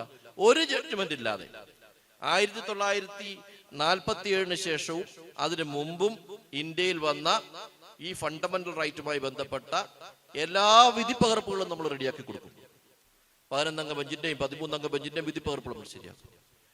ലോകത്ത് മുഴുവൻ അമേരിക്കയിലും ഇംഗ്ലണ്ടിലും ഓസ്ട്രേലിയയിലും ഒക്കെ ഇതുമായി ബന്ധപ്പെട്ട് പറഞ്ഞ ജഡ്ജ്മെന്റുകൾ പ്രൊഡ്യൂസ് ചെയ്യും. കോടതി നീതി തരും എന്ന് നമ്മൾ പ്രതീക്ഷിക്കുകയാണ്. പക്ഷെ ഫൈറ്റ് നമ്മൾ കൊടുത്തിരിക്കും. നമ്മൾ അവരെ നേരിട്ട് ഇത് തകർത്തിരിക്കും. അപ്പൊ ഇത്തരം ഒരുപാട് വിഷയങ്ങളുള്ള വഖഫ് ബില്ലാണ് നമ്മളെ സംബന്ധിച്ച് ഇമ്പോർട്ടൻസ്. വഖഫിന് വിരുദ്ധമായ ക്യാമ്പയിൻ നടത്തുന്നത് വഖഫ് ബില്ല് പാസ്സാക്കാനാണ്. ഓരോ പ്രശ്നങ്ങളും എടുത്തു വെച്ചിട്ടല്ല നമ്മൾ ചർച്ച ചെയ്യേണ്ടത്. ബില്ലാണ് പ്രശ്നം. 10,000-കണക്കിന് ലക്ഷക്കണക്കിന് കോടി രൂപയുടെ വഖഫ് സ്വത്തുക്കളാണ് അവരുടെ ലക്ഷ്യം. ഇപ്പോഴും എന്ന് പറയാൻ പാർലമെന്റ് സ്ട്രീറ്റിൽ ഇരിക്കുന്ന പള്ളി, ഞാൻ കഴിഞ്ഞ ദിവസം ഡൽഹിയിൽ പോയി നിസ്കരിച്ചത് ആ പള്ളിയിൽ. ആ പള്ളിക്ക് വഖഫ് യൂസറാണ്. ടൈറ്റിലില്ല. 470 വർഷം പഴക്കമുണ്ട്. 470 വർഷം പഴക്കമുള്ള പള്ളിയാണ്. അതിന് ടൈറ്റിലില്ല, വഖഫ് ഡീഡില്ല. അങ്ങനെ 100 കണക്കിന് 1000-കണക്കിന് പള്ളികളുണ്ട്. ഇത് പാസ്സാക്കുന്നത് അത് ലക്ഷ്യമാക്കണം. ബുൾഡോസറിന്റെ ജഡ്ജ്മെന്റ് പിന്നെ ഞാൻ വന്നുല്ലോ. ബുൾഡോസറിനെതിരെയുള്ള ജഡ്ജ്മെന്റ് വന്നു. വഖഫ് ബില്ല് പാസ്സാക്കി ബുൾഡോസറുകൾ മേടിച്ച് കൂട്ടിക്കൊണ്ടിരിക്കുകയായിരുന്നു ഇത് പൊളിക്കാനായിട്ട്. ആ ജഡ്ജ്മെന്റ് ഇന്നലെ സുപ്രീം കോടതിയിൽ വന്നപ്പോൾ ഒരു ആശ്വാസമാണ്. നമ്മളിതെല്ലാം ഫൈറ്റ് ഔട്ട് ചെയ്ത് മുന്നോട്ട് പോവുകയാണ്. നമ്മളൊരു ലാർജർ ഇൻട്രസ്റ്റിൽ ഇവർക്ക്, അതായത് സംഘ് പരിവാറിന് സ്പേസ് കൊടുക്കില്ല എന്നുള്ളതായിരിക്കണം നമ്മുടെ രാഷ്ട്രീയം. നമ്മുടെ തൊട്ടു മുമ്പിലുള്ള ശത്രുവിനെ തോപ്പിക്കലല്ല നമ്മുടെ പ്രശ്നം. ആ തോപ്പിക്കാൻ വേണ്ടി നമ്മൾ പറയുന്ന വർത്തമാനം സംഘ് പരിവാറിന് സ്പേസ് കൊടുക്കുന്നതാണെങ്കിൽ നമ്മൾ തല കുനിച്ച് മിണ്ടാകരുത് നടന്നേക്കാം. സംഘ് പരിവാറിന് സ്പേസ് കിട്ടാൻ വേണ്ടിയാണ് ഈ തർക്കം ക്രിയേറ്റ് ചെയ്തത്. ചാനലുകള് മെനക്കെട്ട്, ജനമൊന്നും കേട്ടോ, അല്ലാത്ത ചാനലുകൾ മെനക്കെട്ടിരുന്നിട്ട് ചർച്ച നടത്തുക. എങ്ങനെയെങ്കിലും വായിന്ന് തമ്മിക്കടിക്കുന്ന ഒരു സാധനം കിട്ടുന്നുണ്ടെങ്കിൽ അത് അടിച്ചെടുക്കുക. നമ്മുടെ ഇടയിൽ നിന്നും ആളുകള് നിർഭാഗ്യവശാല് ഇതൊന്നും മനസ്സിലാക്കാതെ ഡയലോഗ് ഇടുകയാണ്. അപ്പൊ അവർക്ക് ഭയങ്കര സ്പേസ് കിട്ടും ചാനലില്. ഒറ്റയടി അങ്ങ് അടിച്ചാൽ മതി. പിന്നെ ഇന്നത്തെ ദിവസം മുഴുവൻ അവരുടെ ഫോട്ടോ ഇങ്ങനെ സ്ക്രോൾ ചെയ്തുകൊണ്ടേയിരിക്കും. അവരങ്ങനെ പറഞ്ഞു, അവർ പറഞ്ഞത് ശ്രദ്ധിക്കണ്ടേ, അവർ പറഞ്ഞത് മറ്റൊരു കുഴപ്പക്കാരാന്നല്ലേ, അത് നമ്മൾ നോക്കാതെ പോയാൽ പറ്റുമോ എന്ന് പറയും. ഉടനെ ഇയാൾക്കൊരു സ്പേസ് ആയി. ഉടനെ മറ്റൊരു വന്ന് പറയും, അവനെ ആരാ നോക്കുന്നത്, അവനാണോ തീരുമാനിക്കുന്നത്, ഇതാണ് ഇവരുടെ കുഴപ്പം, ഇത് മതത്തിന്റെ കുഴപ്പമാണ് മറ്റൊരു പറയും. ഉടനെ അത് പിന്നെ അയാളെ പറഞ്ഞു, അയാൾ ഇങ്ങനെ പറഞ്ഞു എന്ന് കാണിക്കും. ഇങ്ങനൊക്കെ ഇതിനു വേണ്ടി സ്പോൺസർഡാണിത്, പെയ്ഡാണ്. ഈ ഡയലോഗ് പറയുന്നവരും എഴുതുന്നവരും ആങ്കർമാർ വരെ സ്പോൺസർഡാണ്. ഞാൻ ചോദിച്ചിട്ടുണ്ട് ഒരാളോട്, ഉളുപ്പില്ലെന്ന് ചോദിച്ചു. എനിക്ക് നാണക്കേടാണ്. എന്റെ മതത്തിന് വേണ്ടി ഒരു പരിധി കൂടുതൽ പ്രസംഗിച്ചുകൊണ്ടിരിക്കുമ്പോൾ, അല്ലെങ്കിൽ പറഞ്ഞുകൊണ്ടിരിക്കുമ്പോൾ ഒരു ബുദ്ധിമുട്ടുണ്ട്. എന്റെ മതത്തിന് വേണ്ടി മാത്രമായി ഞാനിങ്ങനെ സോഷ്യൽ മീഡിയ വരുമ്പോൾ എനിക്കൊരു ബുദ്ധിമുട്ടുണ്ട്. എന്നെ കുറിച്ച് മറ്റുള്ളവർ എന്ത് ചിന്തിക്കുമെന്ന് ഞാൻ തോന്നുന്നു. നിനക്ക് ഉളുപ്പ് നഷ്ടപ്പെട്ടു എന്ന് ചോദിച്ചു. നിനക്ക് ഉളുപ്പില്ല, ഇങ്ങനെ നീ ഒരു ആങ്കർ അല്ലേ, ഉളുപ്പ് വേണ്ട, നീ ഇങ്ങനെ ആയിരുന്നില്ലല്ലോ. പെയ്ഡാണ്. അങ്ങനെ ഒരു സിറ്റുവേഷൻ വരുമ്പോൾ നമ്മൾ ഒറ്റ കാര്യം നമ്മൾ മനസ്സിലാക്കുക, ഇന്ത്യയിൽ മഹാത്മജി ആഗ്രഹിച്ച ഇന്ത്യയിലെ മതത്തിന്റെ സ്വാതന്ത്ര്യം എന്ന് പറഞ്ഞാൽ എനിക്ക് ബാങ്ക് വിളിക്കാനുള്ള സ്വാതന്ത്ര്യമല്ല, എന്റെ സഹോദരന് കുർബാന ചെയ്യാനുള്ള സ്വാതന്ത്ര്യമാണ്, എന്റെ സഹോദരന് പൂജ നടത്താനുള്ള സ്വാതന്ത്ര്യമാണ്. അതിന് ഞാൻ തടസ്സമാവില്ല എന്ന് മാത്രമല്ല, അവനത് ലഭിക്കുന്നുണ്ടെന്ന് ഉറപ്പാക്കുന്ന പണിയും കൂടെ ഞാൻ ഏറ്റെടുക്കുമെന്ന് പറയലാണ് ആർട്ടിക്കിൾ 25 ഭരണഘടനയുടെ സ്വാതന്ത്ര്യം. എന്നാൽ സംഘ് പരിവാറിന്റെ ഇന്ത്യയിൽ പഠിപ്പിക്കുന്നത് തിരിച്ചാണ്. നീ നിന്റെ സ്വാർത്ഥമായി നിന്റെ കാര്യം മാത്രം നോക്കുക, മറ്റവന്മാരുടെ നിർത്തിക്കുന്നു പോകും. ആ നിർത്തിക്കലാണ് നടക്കുന്നത്. ഇതിനെ നമ്മൾ ബുദ്ധിപരമായി, ഐഡിയോളജിക്കലായി, ഇന്റലക്ച്വലായി വികാരമൊക്കെ മാറ്റി വെച്ചുകൊണ്ട് ബുദ്ധിപരമായി നമ്മൾ ഇതിനെ തകർക്കും, തോൽപ്പിക്കും. പാർലമെന്റിൽ തോൽപ്പിക്കും, കോടതിയിൽ തോൽപ്പിക്കും. അതിനുവേണ്ടി എല്ലാവരും ദുആ ചെയ്യുക, പ്രവർത്തിക്കുക എന്ന് പറഞ്ഞുകൊണ്ട് ഞാൻ നിർത്തുന്നു. അസ്സലാമു അലൈക്കും. ജയ് ഹിന്ദ്. നമ്മുടെ ഈ യോഗത്തിന് സ്വാഗതം ആശംസിച്ച EMCC സെക്രട്ടറി ബഹുമാന്യനായ ഹാഷിം പുളിക്കലിന് ഞാൻ ഈ EMCCയുടെ പേരിൽ നന്ദി പറയുന്നു. അടുത്തതായി നമ്മുടെ EMCCയുടെ ബഹുമാന്യനായ അധ്യക്ഷൻ ബഹുമാന്യനായ നമ്മുടെ മൗലവി നൗഫൽ ബാഖവി, അദ്ദേഹത്തിന് ഞാൻ EMCCയുടെ പേരിൽ നന്ദി രേഖപ്പെടുത്തുന്നു. അടുത്തതായി നമ്മുടെ ഈ യോഗം ഉദ്ഘാടനം ചെയ്യാനെത്തിയ നമ്മുടെ ബഹുമാന്യനായ ഇമാം മുഹിദ്ദീൻ ജുമാ മസ്ജിദ് ഇമാം സുബൈർ മൗലവി, അദ്ദേഹത്തിനും EMCCയുടെ പേരിൽ ഞാൻ നന്ദി രേഖപ്പെടുത്തുന്നു. അടുത്തതായി നമ്മുടെ ഈ യോഗത്തിൻ്റെ മുഖ്യ അതിഥി ബഹുമാന്യനായ കേരള ഹൈക്കോടതിയിലെ പ്രഗത്ഭനായ അഡ്വക്കേറ്റും കേരള ബാർ കൗൺസിൽ മെമ്പറുമായ അഡ്വക്കേറ്റ് മുഹമ്മദ് ഷാ, മുസ്ലിം ലീഗിൻ്റെ സംസ്ഥാന സെക്രട്ടറിയാണ് അദ്ദേഹം വളരെ ജോലി തിരക്കുള്ള അദ്ദേഹമാണ്. അദ്ദേഹം ഇന്ന് തന്നെ ഇപ്പോഴത്തെ ഈ മീറ്റിങ്ങിന് വരാൻ താമസിച്ച കാര്യം നമ്മളോട് പറഞ്ഞു. എന്നിട്ടും വളരെ സ്പീഡിൽ തന്നെ ഇവിടെ എത്തി നമുക്ക് വളരെ നല്ല രീതിയിൽ വഖഫ് ആക്ടിനെ പറ്റിയും അതോടനുബന്ധിച്ച് ഇനി വരുന്ന അമെൻഡ്മെൻ്റ് ആക്ടിനെ പറ്റിയും വളരെ ഭംഗിയായി ഒരു ക്ലാസ്സാണ് നമുക്ക് തന്നത്. സത്യത്തിൽ നമുക്ക് അതുപോലെ തന്നെ ചർച്ച ആക്ട്, നമുക്ക് സത്യത്തിൽ യാതൊരു ഐഡിയ ഇല്ലാത്തൊരു കാര്യമാണ് ചർച്ച ആക്ട്. അതിനെ സംബന്ധിച്ചും വളരെ വിശദമായും അതുപോലെ ഹിന്ദുക്കളുടെ ആക്ടിനെ സംബന്ധിച്ചും എല്ലാം വളരെ വിശദമായിട്ട് പറഞ്ഞു. തീർച്ചയായും ഈ ക്ലാസ് നമുക്കെല്ലാം വളരെ ഉപകാരപ്പെട്ട ഒരു ക്ലാസ്സാണ്. തീർച്ചയായും അദ്ദേഹത്തിന് ഞാൻ ഈ EMCCയുടെ പേരിൽ നന്ദി അർപ്പിക്കുന്നു. അതിനുശേഷം നമുക്ക് നമ്മുടെ professor MM Rasheed sir EMCC ഒരു കേന്ദ്ര സർക്കാരിന് സമർപ്പിക്കുന്നതിന് വേണ്ടി ഒരു പ്രമേയം തയ്യാറാക്കി ഇവിടെ വായിച്ചു. അദ്ദേഹത്തിനും EMCCയുടെ പേരിൽ ഞാൻ നന്ദി രേഖപ്പെടുത്തുന്നു. അതോടൊപ്പം തന്നെ നമ്മുടെ ഈ പരിപാടിക്ക് വേണ്ടി ക്ഷണിച്ച് ഇവിടെ എത്തിയിട്ടുള്ള മുഴുവൻ പൊതുജനങ്ങളെയും ഞാൻ ഈ EMCCയുടെ പേരിൽ നന്ദി അറിയിക്കുന്നു. അതുപോലെ തന്നെ നമ്മുടെ ഈ പ്രവർത്തനത്തിന് വേണ്ടി EMCCയുടെ എല്ലാ പ്രവർത്തകരും വളരെ 2 ആഴ്ചയായിട്ട് വളരെയേറെ കഷ്ടപ്പെട്ടു. പ്രത്യേകിച്ച് നമ്മുടെ അവിനാഷ് മൂസ, അദ്ദേഹം ജമാഅത്തിൻ്റെ അഖിലേന്ത്യാ സമ്മേളനത്തിന് വേണ്ടി ഹൈദരാബാദിൽ പോയിരിക്കുകയാണ്. അദ്ദേഹവും വളരെ 2 ആഴ്ചയായിട്ട് വളരെ ഇതിൻ്റെ കൂടെ പ്രവർത്തിച്ചൊരു മാന്യ അദ്ദേഹമാണ്. അദ്ദേഹത്തിനും ഞാൻ ഈ EMCCയുടെ പേരിൽ നന്ദി അറിയിച്ചുകൊണ്ട് നിങ്ങൾക്ക് എല്ലാവർക്കും ഒരിക്കൽ കൂടി നന്ദി അറിയിച്ചുകൊണ്ട് നിർത്തുന്നു. നന്ദി. അസ്സലാമു അലൈക്കും. ഇൻഷാ അല്ലാഹ് നമ്മുടെ പ്രോഗ്രാം അവസാനിക്കുന്നു. സുബ്ഹാനല്ലാഹി വബിഹംദിഹി സുബ്ഹാനകല്ലാഹു വബിഹംദിക് അഷ്ഹദു അല്ലാ ഇലാഹ ഇല്ലാ അൻത അസ്തഗ്ഫിറുക.